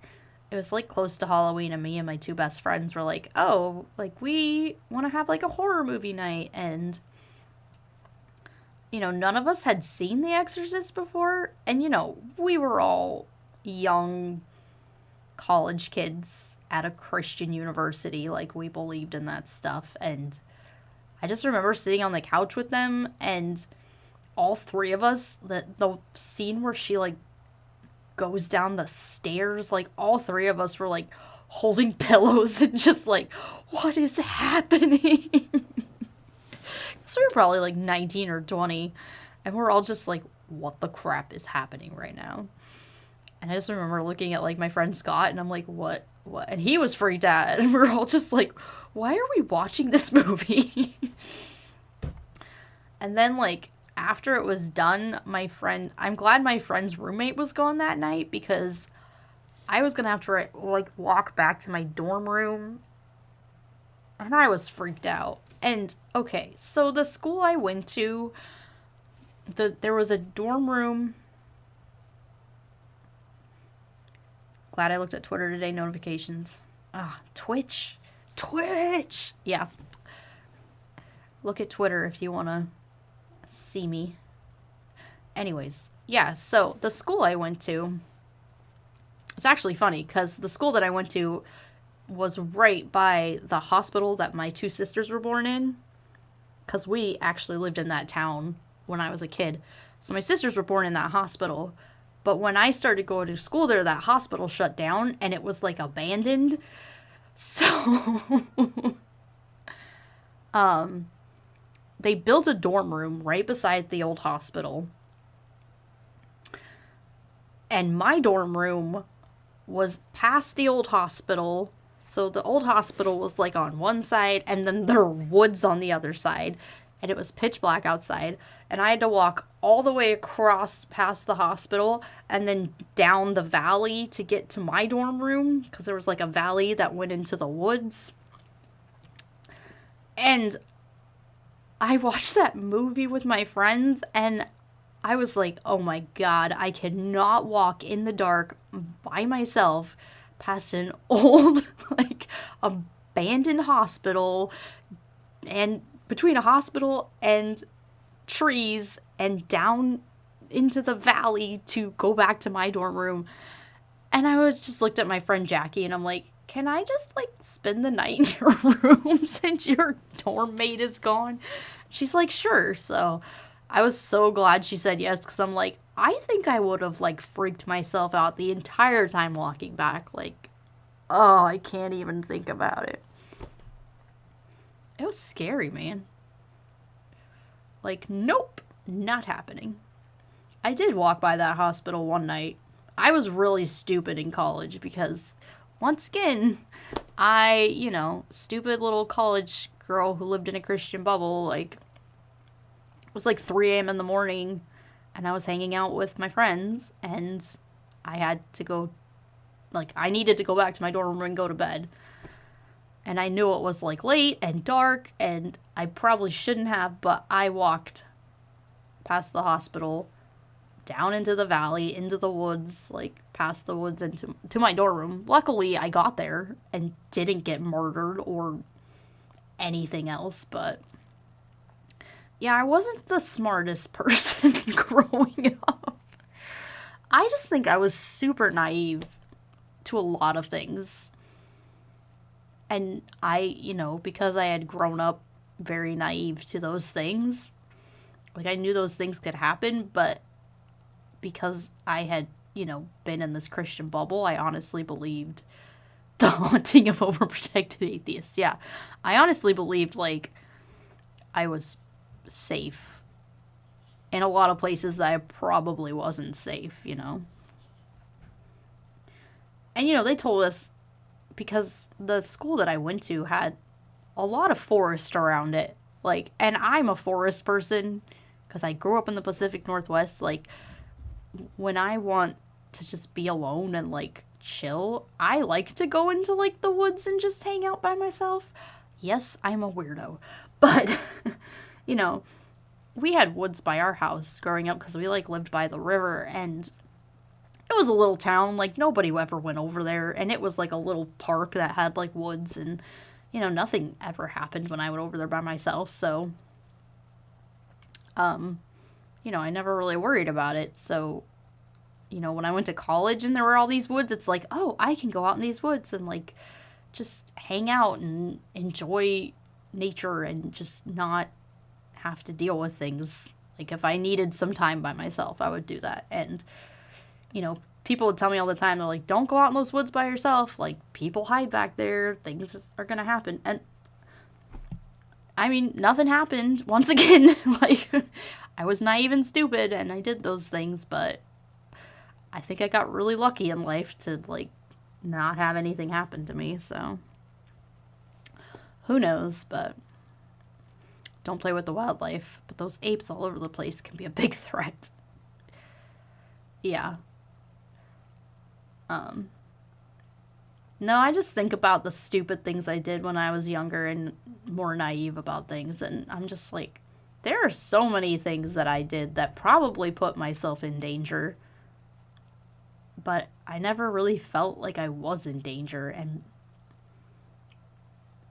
I'm glad nothing happened to me, because I just think, like, there could have been a lot of times where someone just, like, killed me and I'd be gone.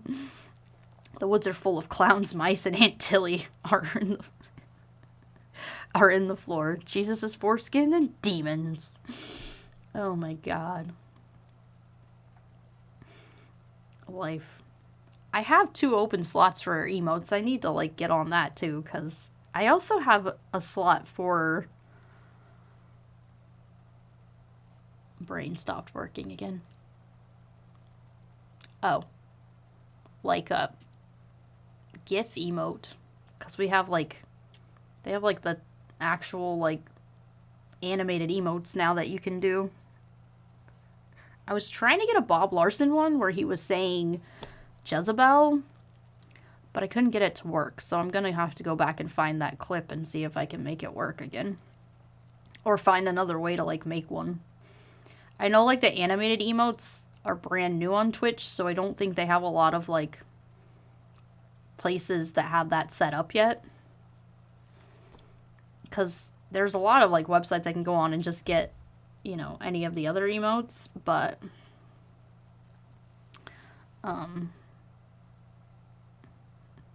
back it in. But yeah, because the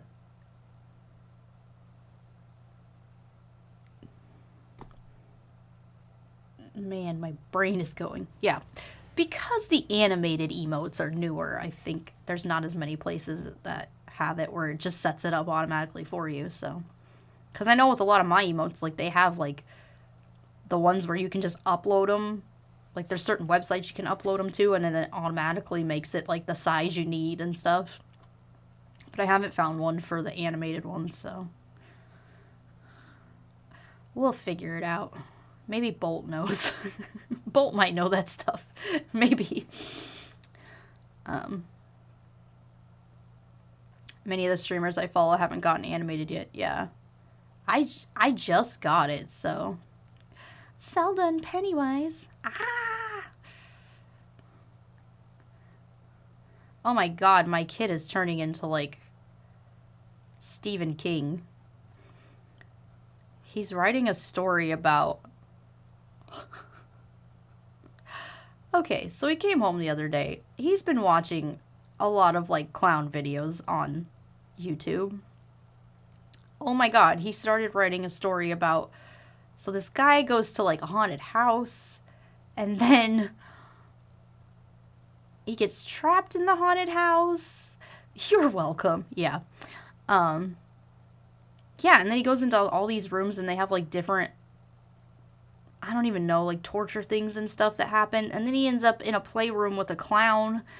And the clown's like, oh, do you want to play? And the guy's like, yeah, let's play. And then the clown's like, let's play stabby stabby. And I'm like, what the F is happening? Like, why is my child writing these things? I was like, I am literally raising the next Stephen King. What is happening right now? I know his teacher said that, like, he...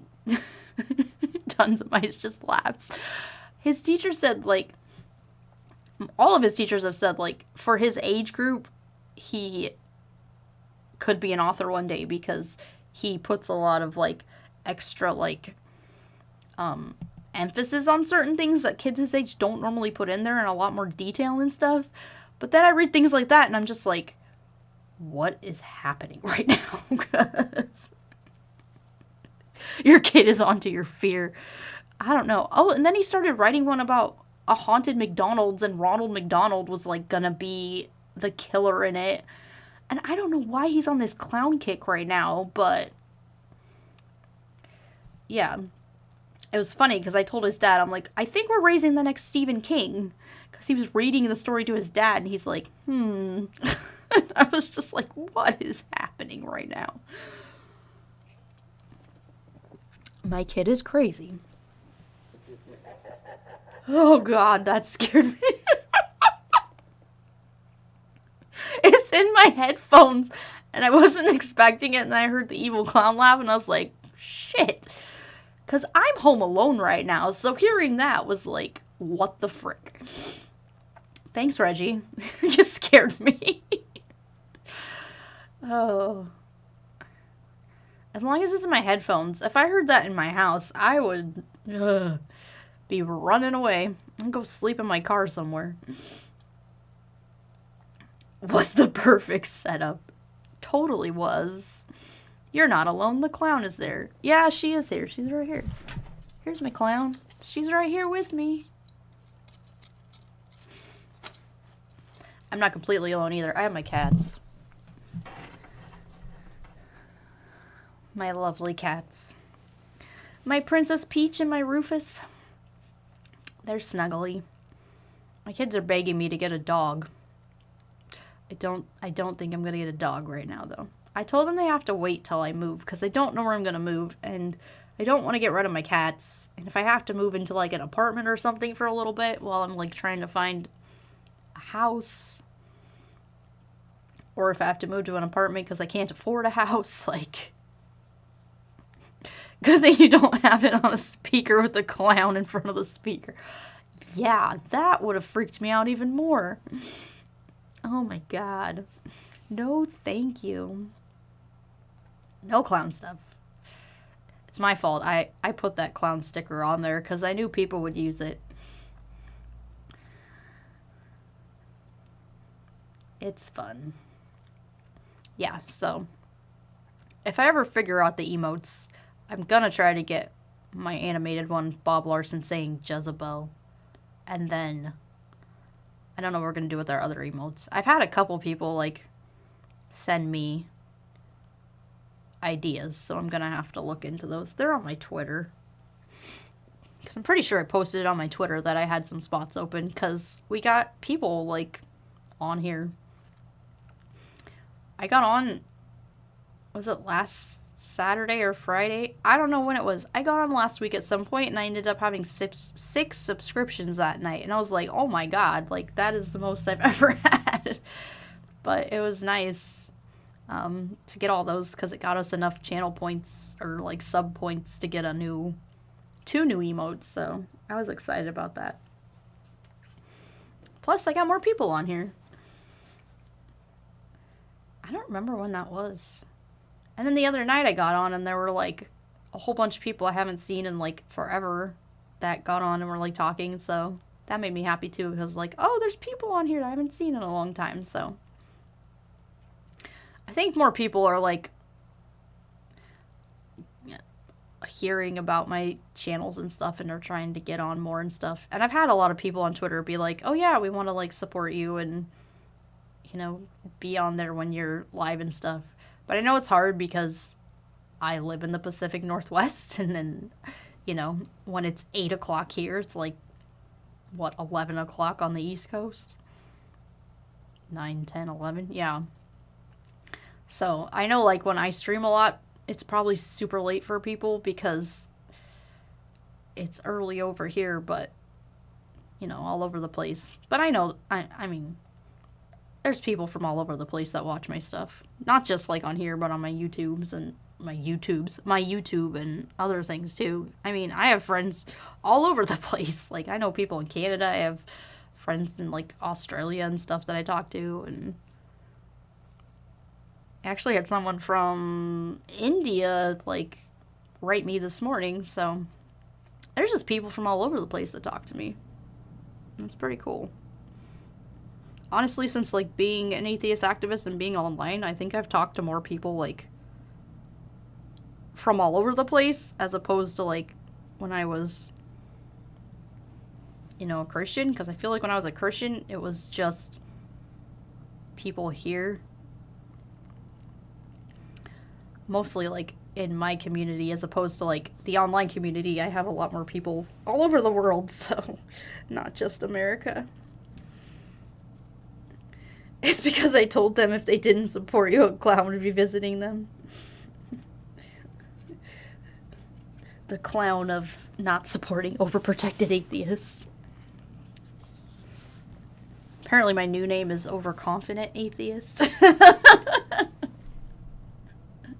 I had someone wrote me on my DMs the other day and said they should call me Overconfident Atheist because of the stuff I've been posting lately on Twitter. And I was like, that's funny. I don't feel like I'm overconfident, but okay. I've talked to people all over the world because of games. Yeah, I don't really talk to people like when I play games, but I don't really play like online stuff where they like talk to people and stuff. Which, you know, I would probably enjoy like a lot more of those communities because I am a gaming kind of person. But I don't game as much, you know. I feel like I game less now that I have kids. Like, ever since I had kids, I feel like I have less time to game. Which is funny because, like, my kids are gamers, but, you know, normally when they're gaming, I'm doing other things like cleaning the house or, you know, working on other things that I work on, or they're somewhere else gaming. They're like at their dad's house or at their cousin's house or whatever, and I'm working, or, you know, I just don't feel like I always have the time to do everything I want to. I mean, honestly, if I had all the time in the world, like, I would have time to do my gaming. I would have time to do, you know, my YouTube and my Twitch and my regular daytime jobs and all the other online things I do, because I have so many things that I do. Like I said, I'm a one-woman show. Like, literally, everything I do, it's like, most of it is on my time. I have one job that didn't have time when my kid was younger, but did later. Yeah. Yeah, but I really am a one-woman show because, like, I only have one job that I have to do that's actually, like, scheduled, but, like, all my other jobs, like, I do them in the daytime, too. Like, after I get off my other jobs, I'll go to one of my other jobs that I can work around and do that, and, but at the same time, like, I'm still, like, also doing my YouTube stuff, which I haven't been doing as much lately, and then I find time to do my Twitch stuff, and then I, you know, because I'm a one-woman show, I have to, like, keep up with all my social media stuff on my own. I have my own website that I have to, like, keep up with, so, it's a lot. Like, I do a lot of things on top of being a mom and, you know, taking care of a house and kids and pets, so, like, I understand why people, you know, other stuff, yeah. That stuff's fun, too, though. I have to take time for that, too, though, because that takes time. Like, and I only do that stuff when my kids are with their dad, so, because I have a lot, you know, more freedom to do things like that, and take my time and make sure it's how I want it, so. But, yeah, it's it's a lot of work to do any of the things that I do. Not just like having normal jobs, but you know, doing all the other things that I like to do. And I think gaming kind of is the last thing I do now because I do so many other things and like trying to keep up with all my online stuff and just my normal jobs definitely takes a lot of time, but yeah.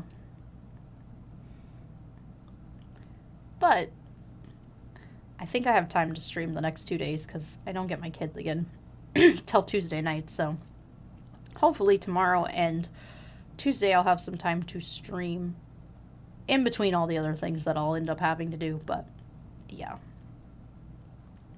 It is nice that, like, the one job that I have is, like, just during lunch, so it's like I do the lunch thing, and then I can go do my other stuff, so hopefully one of these days, like, the loan signing stuff happens, but if it doesn't, I don't know, we'll see. Oh, thank you, Tons.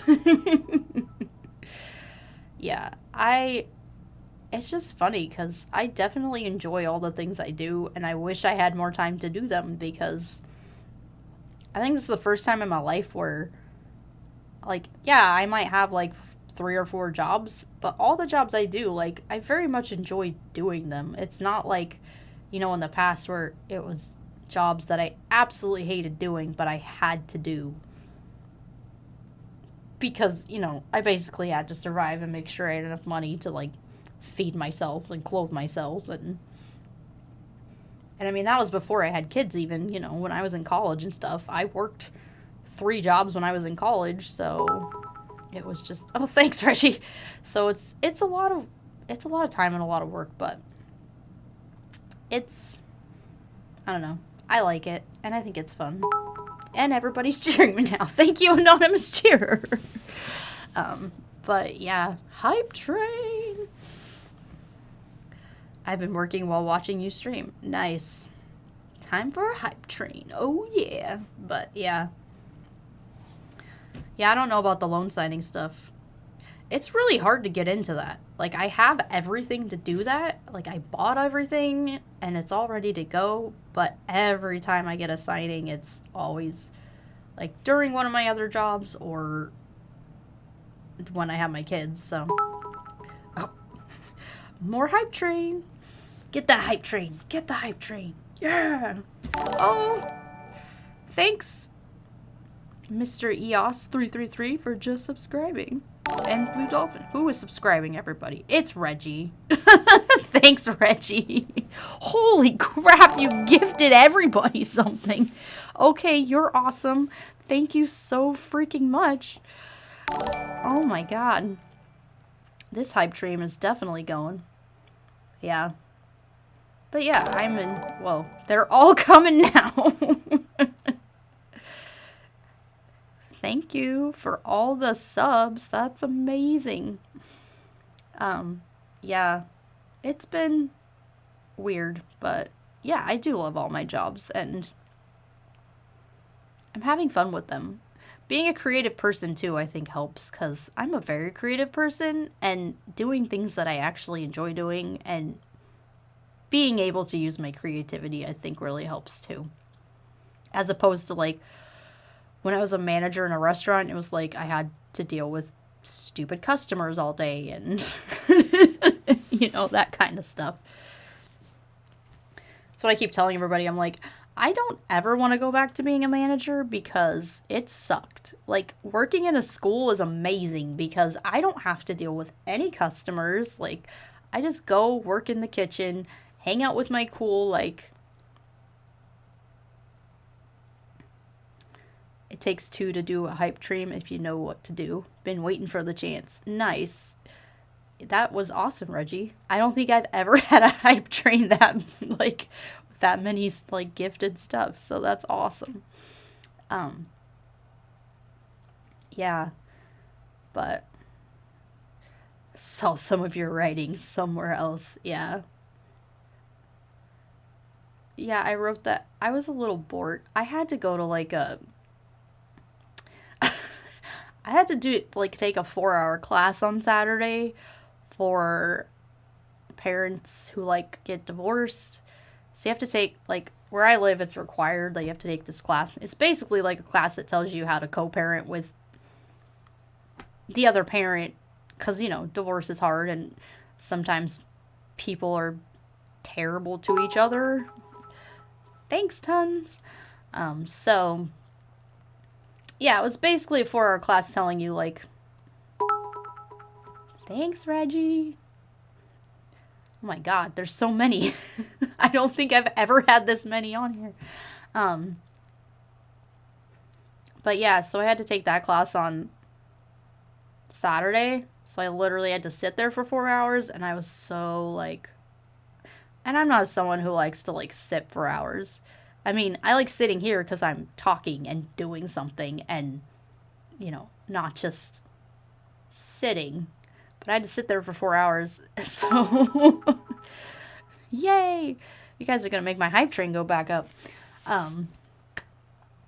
But yeah, so I had my phone and I was bored, so yeah, I decided to just write something while I was listening to them talk. So that's we're trying. You're doing great. I am very appreciative of all of it because I love doing this, so maybe now I can, pay for the, YouTube crap to go away. I don't know how much it is to, turn off the commercials on YouTube. I haven't looked into that yet, so I need to look into that, but... Oh, hello, Lee Spanner. Thanks for subscribing. Oh, Reggie did that. Thanks, Reggie. Yeah, so... Yeah, I got bored. So I just sat there on my phone and wrote a little something. If you're not subscribed to my other site, that is not allowed to be spoken about on here. Yes, I did write a little something on there. So if you want to see that writing, you gotta go somewhere else. We made it! Yay! Hype train! We're gonna get some awesome emotes. I think it's $15 for premium. Okay. Yeah, I gotta look into that because I really hate the commercials on YouTube and they're really annoying, but at the same time, I don't know. I don't have a lot of money right now, so I'm just I really want to turn them off, but at the same time, I gotta make sure I have enough to pay for my bills right now. Because literally, I have to pay all of my own, except my house. I have to pay all my own bills except my house right now, so. Which kind of sucks, but 'tis the life. But that's why I do 20 things, because I gotta do what I gotta do, But yeah.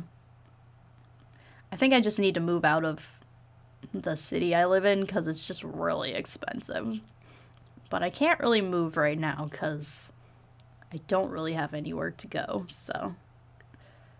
But, and I mean, with having the kids, it's gonna be fine because I'm allowed to stay in my house until my divorce is over, so. And then once it's over, we'll, sell it, and we'll each get half of the house, money-wise, so. That'll be nice because if I don't buy a house, I'll have a big chunk of change to, just have in case anything happens. And whatever I want to, save for the house, I can, so. Life, man. So many things. I hear Arkansas is nice. I know a lot of people in Arkansas now. It's crazy. I think, I talk to more people in Arkansas than, anywhere else right now, and I don't know why that is. I think I have, 4 or 5 friends on Twitter that are from Arkansas. And it's so weird that they're all from Arkansas. It's why are all these people that I'm really, that I hang out, I talk to online a lot, from Arkansas. $9.99 for premium. Okay. I'll have to look into my budget and figure all that out and see if I can do that. So we'll see. Yeah, it's weird. I don't know why. Arkansas, man. It's all guys too. Like all the guy friends I have are from Arkansas. Not all the guy friends. I have guy friends all over the place, but I mean, I have a guy friend in Australia. I have guy friends in Canada. I'm trying to think like other places that I have friends. All over the place. Oh yeah, and Jake's in Seattle. That was fun doing my stream with Jake. He's only like 3 hours away from me if I ever want to go like chill. Or he said if he ever comes down here, like we might have to hang out, so. You're not from there, you just live here. Yeah. I don't think I could ever live in the South. I was raised too much in a liberal town, I think. I watch and listen to a lot of YouTube content. Yeah. I try to watch, like, I don't think I watch as much as I used to. I mean, I don't do a lot of things as much as I used to because I work a lot now, but when I do have downtime, I try to watch some things on YouTube. A lot of the stuff on YouTube, though, that I watch is, like, learning stuff, though. I don't watch a lot of, like, just chill stuff. And I like to watch a lot of, like, atheist content, too, because it, like, gives me more ideas of, like, what kind of content that I want, you know, to do in the future. Yay! We got some hype train emotes. Oh, yeah. Excuse me. But yeah, it just gives me, like, different ideas and stuff. And there's, like, books and stuff I want to read, too. I know, like, Francesca's new book just dropped, and I saw Holy Kool-Aid got his copy, and I was just like, dang it, I need to get a copy of that, because I really want to read it. Although I probably should get an audiobook, if there is one, because I don't really have time to read. Like I said, I'm more of the audiobook kind of person, because I can, like, listen to that stuff, when I'm cleaning, or when I'm, you know, doing other things in my house, around my house, or, like, even when I'm, like, doing Uber and stuff, I can just turn on music in my car, or turn on an audiobook in my car and listen to it while I'm, like, delivering food and stuff, so. I don't know. I want to see if there's an audiobook of that one, though, because I really do want to read that. And I saw Seth Andrews. I don't know when Seth Andrews' book is, if it's already out or not. The Christianity Made Me Talk Like an Idiot. I like his stuff. His book was like one of the Deconverted book was like one of the first books that I read when I started, like, researching stuff, so. I feel like, I'm like, how many, like, atheist people do I have? But I don't even own, like, Deconverted. I just got it from the library. I remember, like, my ex-husband bought me Godless because that was one of my favorite books, like, when I was, like, deconverting. So he bought me that for, like, my birthday one year because he's like, oh, you like that? I was like, yeah, this is, like, one of my favorite books. So I might have to go back and read that at one time, too, because I thought it was pretty good. This is Arkansas. Oh, great. Aren't there, like, tornadoes over there? I'm not used to tornadoes, so that'd be a whole different world for me. I'm used to earthquakes, not tornadoes. For allergy sufferers, they'll take relief in any form, from prescriptions to over-the-counter relief to even do-it-yourself home remedies like the neti pot. A pinch of salt, fill with water, and bottoms up. Well, the only sure way to... I mean, we have those here, too. Oh, neti pots. I did see the tornado video you shot, yes. So I said, I don't think I could live by tornadoes. I think it would freak me out too much, because I have never lived in a place with tornadoes. I think even like when I went to Tennessee and Kentucky, because I went to Tennessee and Kentucky when I was like 14 because my grandma lived there. I don't think we even had like tornado warnings or anything while we were there. Like, my grandma told me about them, but I mean, we were there I think a couple weeks and nothing happened. So I do remember, though, we went to a water park in Kentucky and like a really bad like lightning storm started, and it sucked because like we were gonna hang out and play at the water park all day, and then like if they're like everybody out because it was like this giant thunderstorm, and we ended up having to leave, which was really sad because I was really excited. But I mean, I was 14, so it was like, oh, I get to play at a water park all day, and it's like, nope, giant storm, no water park. Dang it. But yeah, we didn't have any of that stuff. I do remember, though, like, going to her house, and she had, like, tall grass, and she lived, like, she had, like, a really big backyard, and there was tall grass in the middle, and then there was, like, a forest behind her yard, and it was really cool, because, like, deer and stuff would come up to her, pond and drink out of it, but I just remember, like, going there, and she's like, don't go running in the tall grass, because, like, in Oregon, we don't have, like, poisonous snakes and stuff around here. And there's not really anything that's, like, dangerous. So, like, running through tall grass here is... there's no danger. Like... But, yeah, she's like, yeah, because there's, like, copperheads and rattlesnakes. And we're just like, what? And... and then, we ended up going out to the shed to get something. And there was a copperhead, like, in the shed. And I remember that, and I was like, oh. And she's like, yeah, don't touch that. Don't go near that. Like, that will bite you. So, that was a whole different experience, because living where I live, like, I feel like I live in a very safe place, because we don't have a lot of, like, things that hurt us here.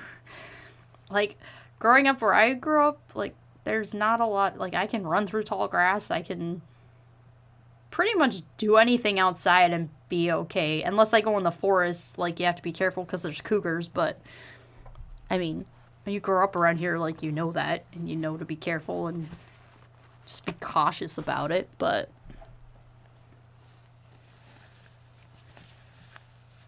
like, in the cities and stuff, there's not many, like, deadly things.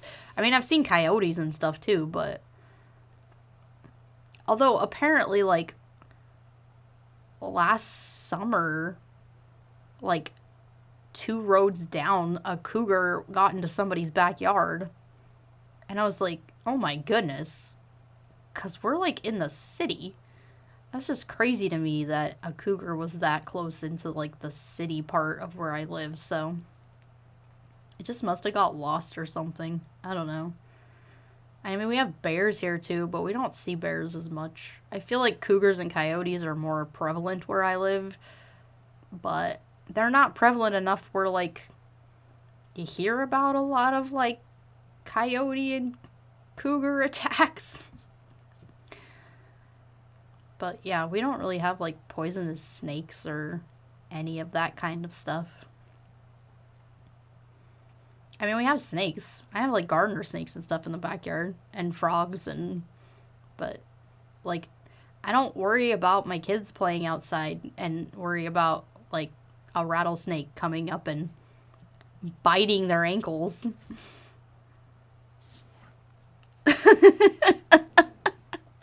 Nothing to worry about around here. Well, the cougars might eat you, but nothing to worry about. Bears? Oh yeah, we got bears. Well, I mean, yeah, but they're in the forest. And you don't go in the forest without, like, some type of protection, or I don't know. Or even if you go hiking, like, even in the, like, you go to the hiking trails and stuff where there's, like, forest rangers and stuff that can help you if, like, that kind of thing happens. So I don't know. I've never seen a bear, and the couple times that, you know, we've heard stuff and things in the woods, like, I don't know if there's ever been, like, a cougar around or not. I mean, there could have been some, because we've definitely, like, gone camping and stuff in the woods, but I've never seen a cougar. Don't worry about venomous snakes here, but cougars have been spotted. Also a moose once. Nice. Moose. I saw a moose when I was a kid. We went camping. They'll steal your picnic basket. No, when I was a kid, I don't know how old I was. I was probably like 9 or 10. We went camping one time. And me and, like, you know, you go camping and you, like, hang out with other kids. So me and, like, this other little boy who was, like, the campground owner's, like, I don't know if it was his grandson or his son. But we both had bikes, and so we're like, hey, let's go bike riding around the camp. And we ended up going, like, back into the woods, and there was a moose back there. And we just stopped and, like, watched it for a while. And then we came back out, and we told our parents, and we're like, hey, there's a moose back there. Like, let's go see it. And they're like, don't go back there. And we're like, why? We were just back there. Like, we watched it for a while. And they're like, dude, that thing could kill you. Like, get out of there. Seen many bears years and years ago at Bear Canyon. Nice.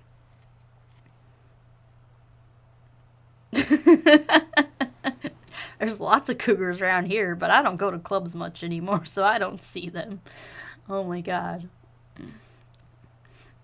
The older I get, the, like, more I feel like I might turn into a cougar, because I'm just like, I'm already in my 30s, and I don't know.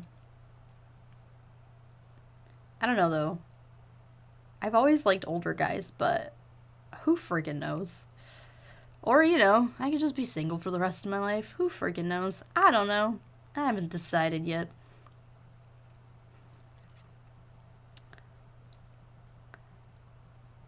It is weird, though, because I don't feel... It's strange to go through this whole process, like, in my 30s, because I don't feel like I'm, like, super old, but I also don't feel like it's like, oh, I can go out and party with 20-year-olds, because I don't feel like I'm a 20-year-old. Like, I definitely feel like I'm in my 30s. So, who knows? I don't know. It's weird.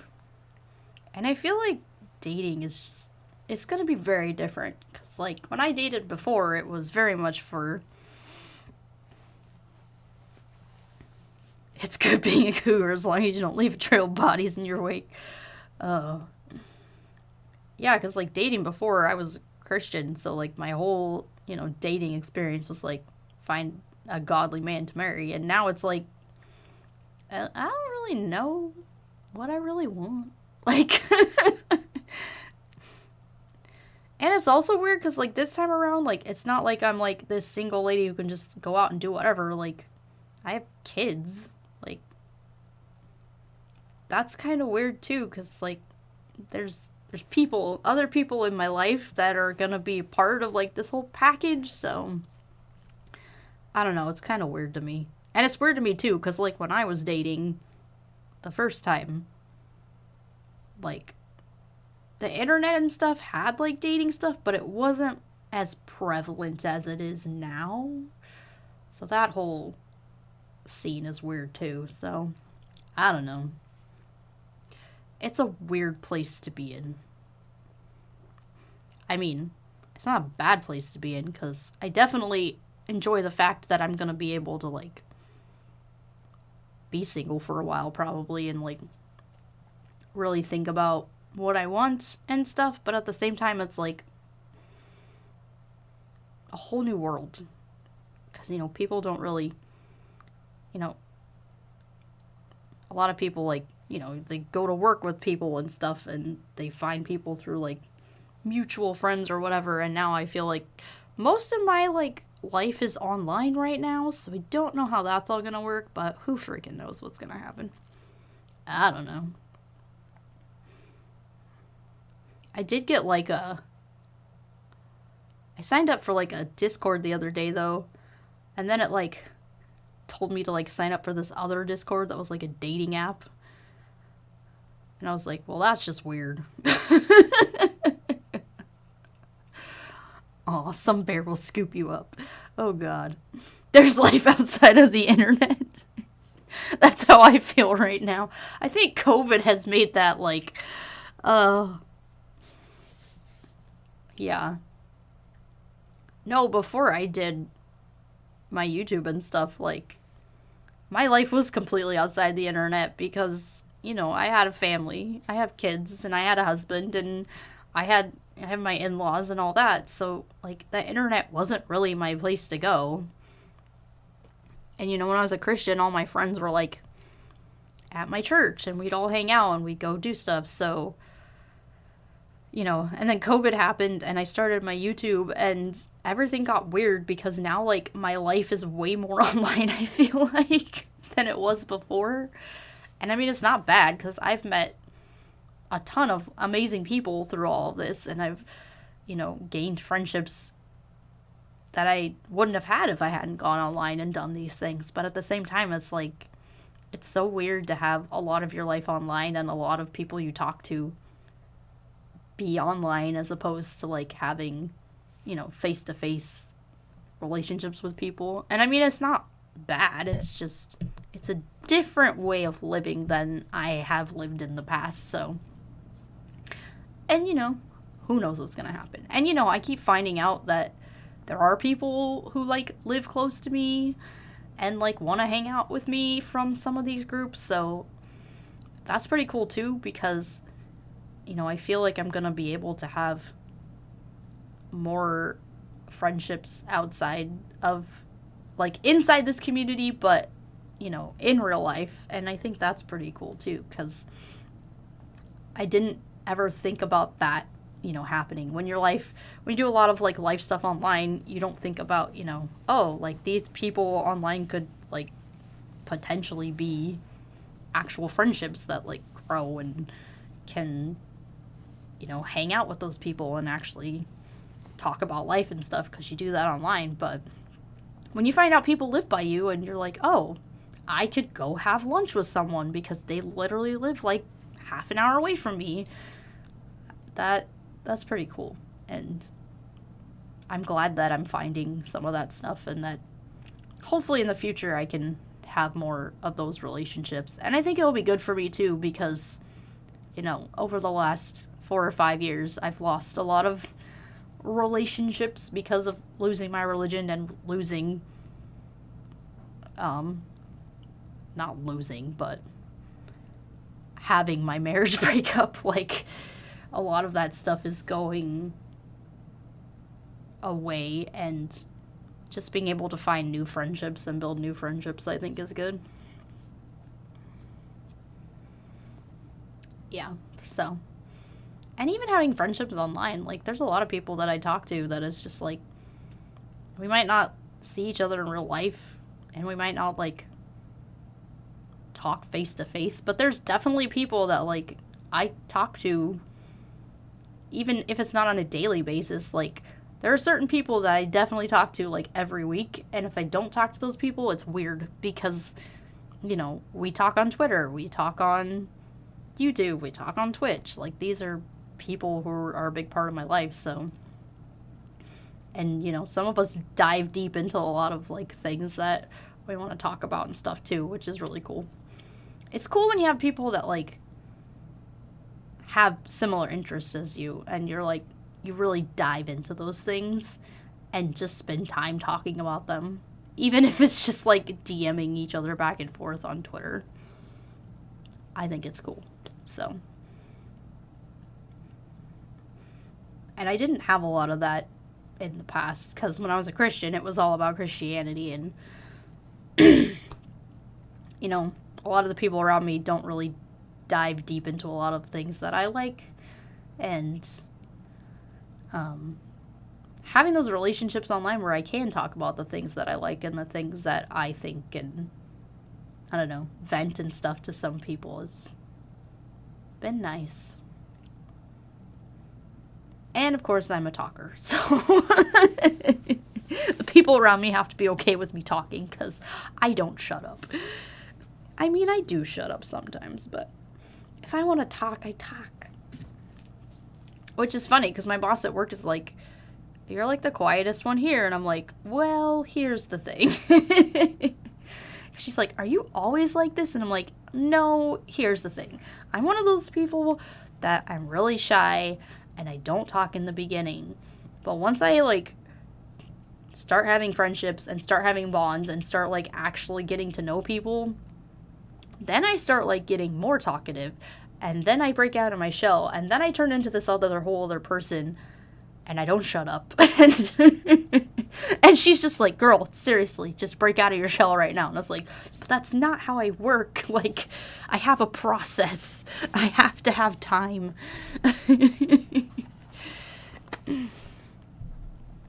But yeah. I mean, it's getting better. Me and one of my coworkers, like, we talk a lot more. And especially since, like, that one week where we had to be, like, 3 days of work, it was just me and her. We had a lot of time to talk because it was just me and her and nobody else was around, so. And yes, I am a talker. Like, once I establish a bond with people that I know, like, I'm gonna talk and I'm gonna say what I'm gonna say and I'm gonna... And I know some people find that really annoying, but... I didn't even know about being atheist until the pandemic came around and spent more time on YouTube. Just didn't hold any spiritual beliefs in any way and thought nothing of it. Yeah. Yeah, right. Well, I guess it was like 4 or 5 years ago. Sometime around that time.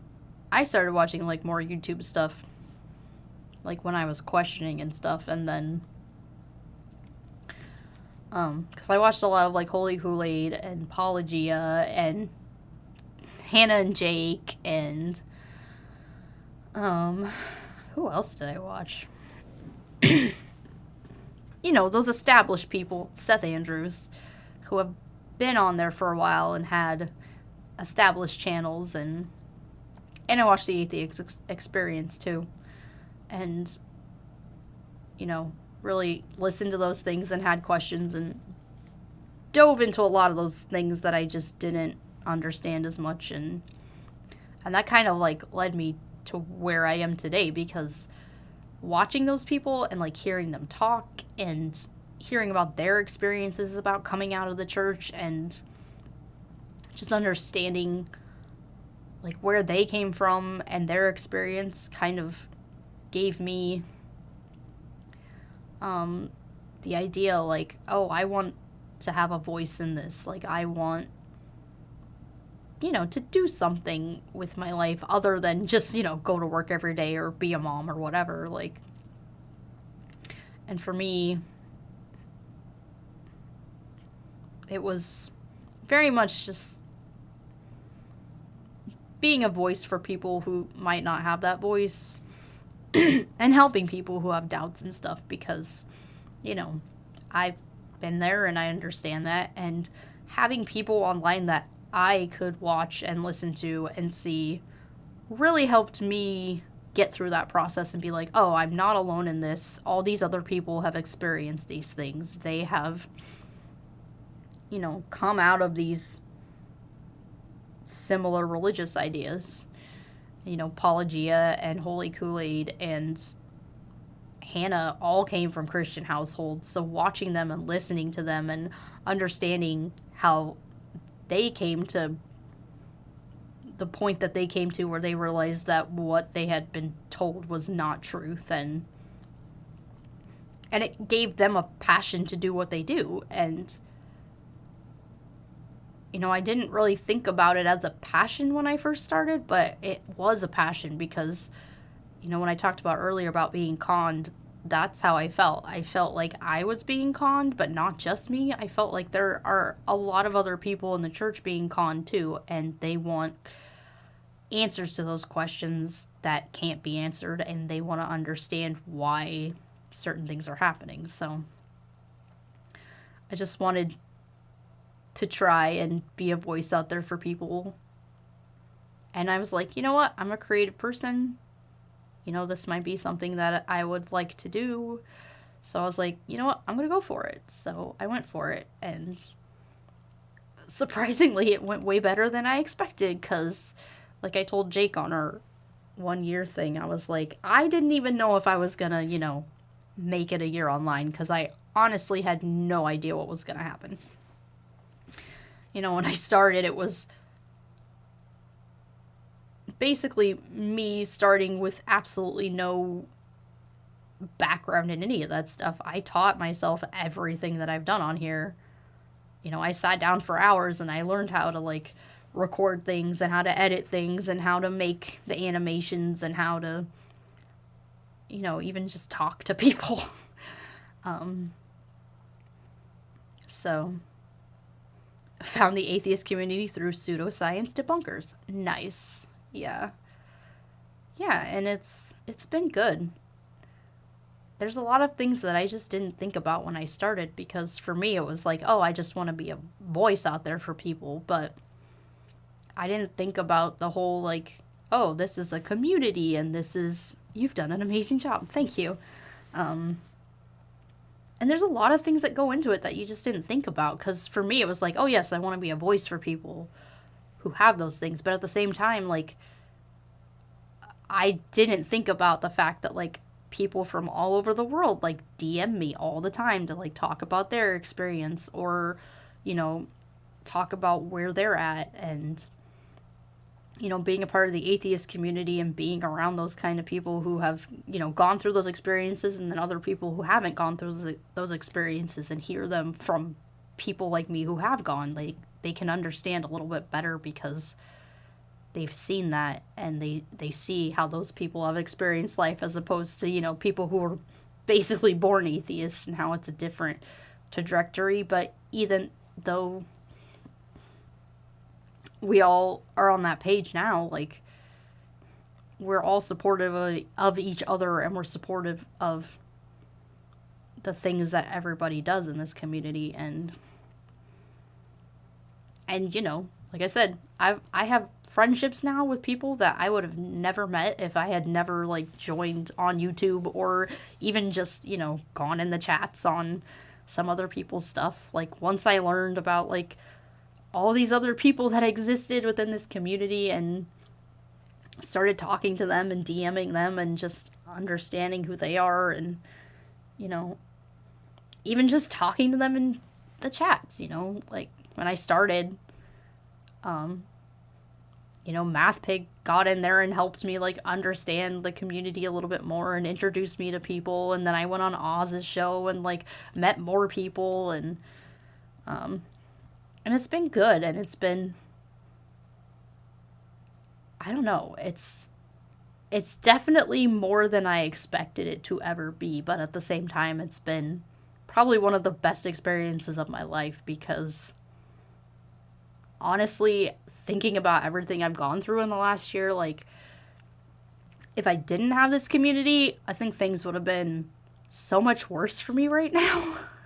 And having those people support me and just be like, you know, you're doing fine, you're doing what you want to do, you're living your life, and, you know, you having those people that support you and, you know, give you real help. You know, I was talking to my therapist about that, and she's like, how is it different having that community, that atheist community, versus, like, the Christian community, where it would be like, if I was going through all this crap right now and I was a Christian, you know, they would just tell me to read my Bible more, or pray more, or, you know, listen to God more, because all this crap is happening because, you know, Satan's trying to destroy my life or whatever. But I told her it's so much different within the atheist community, because, yeah, I'm going through all these trials right now, but at the same time, like, I have this amazing community of people online that have, like, you know, come on and sent me DMs and made sure I was okay, and made sure if I needed things that I had the things I needed. And, you know, I even talked to people on the phone that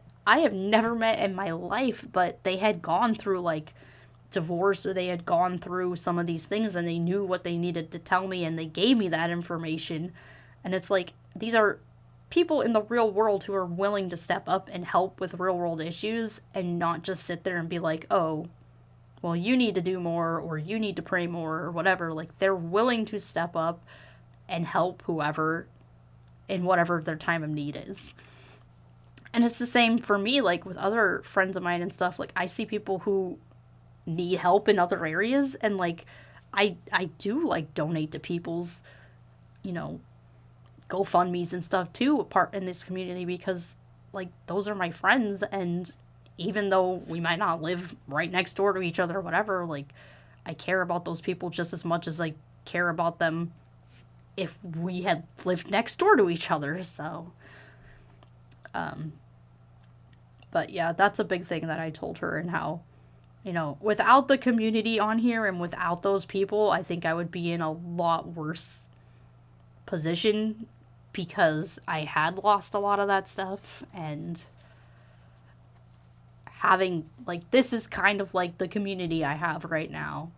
Like, I don't have, you know, I lost all those church friends and stuff when I left, and having this here has been an amazing support that I can't even, like, describe to anyone other than, like, being a part of the community. Like, you have to be a part of it to understand just, like, how amazing it really is, and how everybody supports each other in ways that you just can't describe unless you're, like, a part of it. So, and I've never had any issue with anybody in the community, so, and I know, like, certain people try to cause drama and stuff, and I try to stay out of that, but for the most part, I think this is a good place to be, and the online community is a great place for anyone, even if you're not an atheist. I know there are people in our community that are theists, and they still appreciate being in our community because,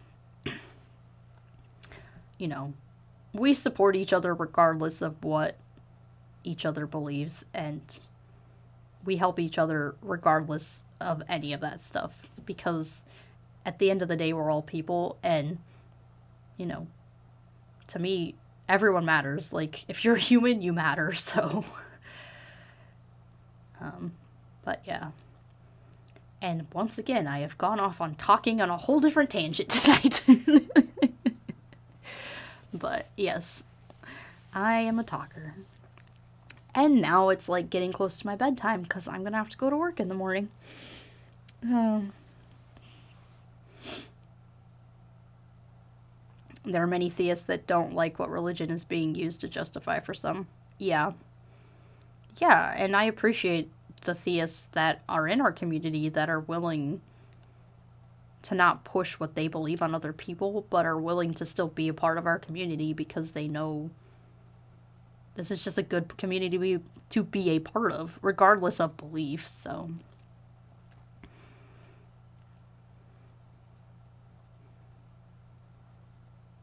Yeah.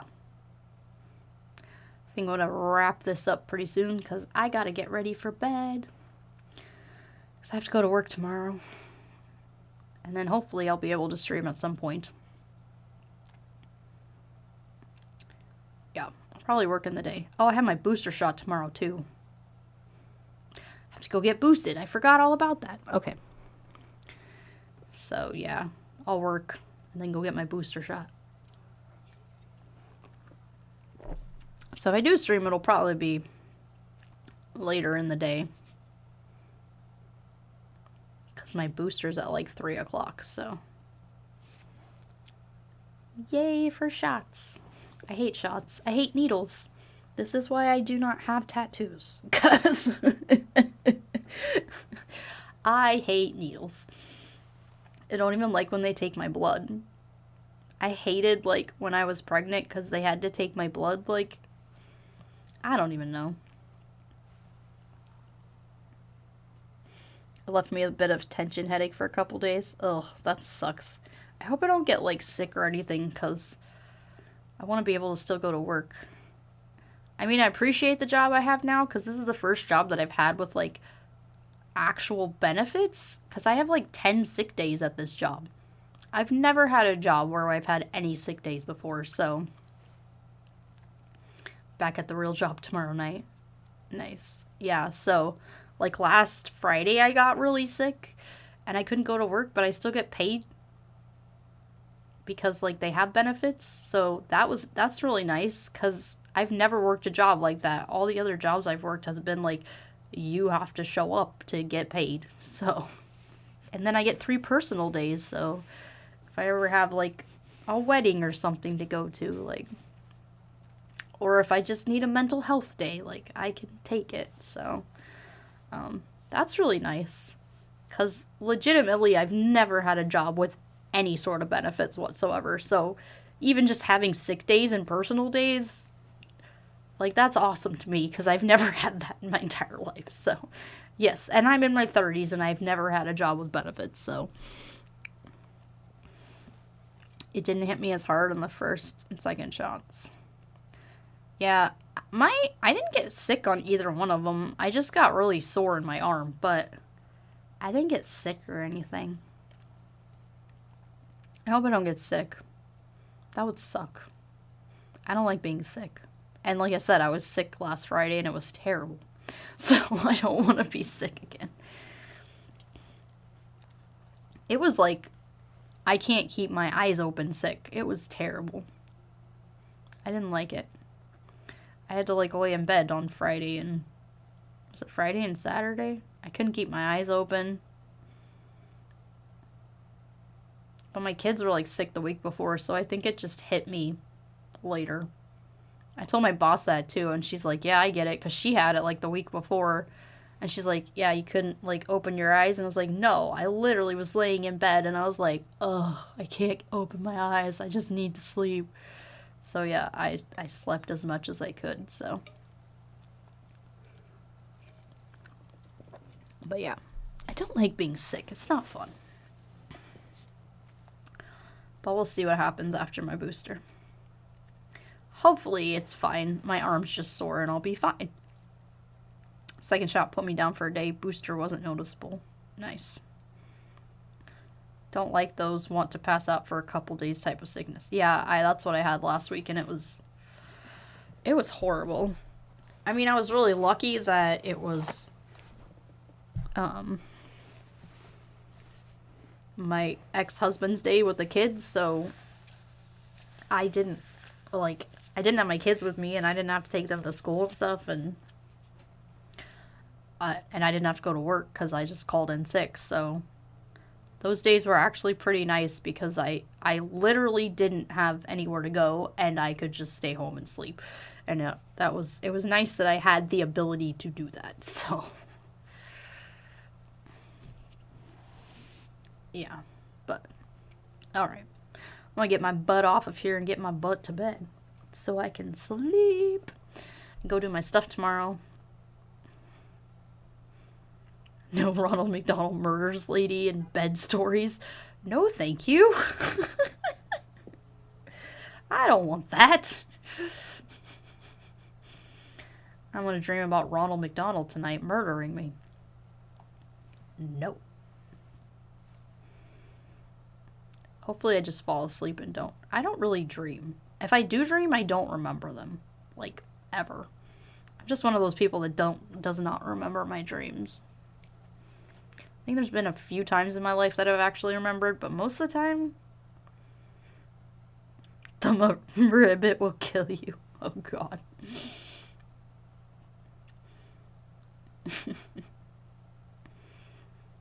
Alright. Hopefully I'll be back on tomorrow. We will see. I have like 3 different things that I want to do tomorrow on top of like streaming, so we'll see what I can get done in all that time. But yeah, 'tis my life. I hope you all have a wonderful evening. I will see you all hopefully tomorrow at some point.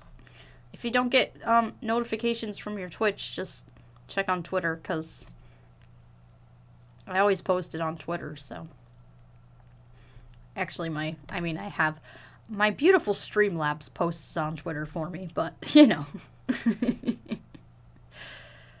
Have a good night, friends. I'll hopefully see you tomorrow. Bye.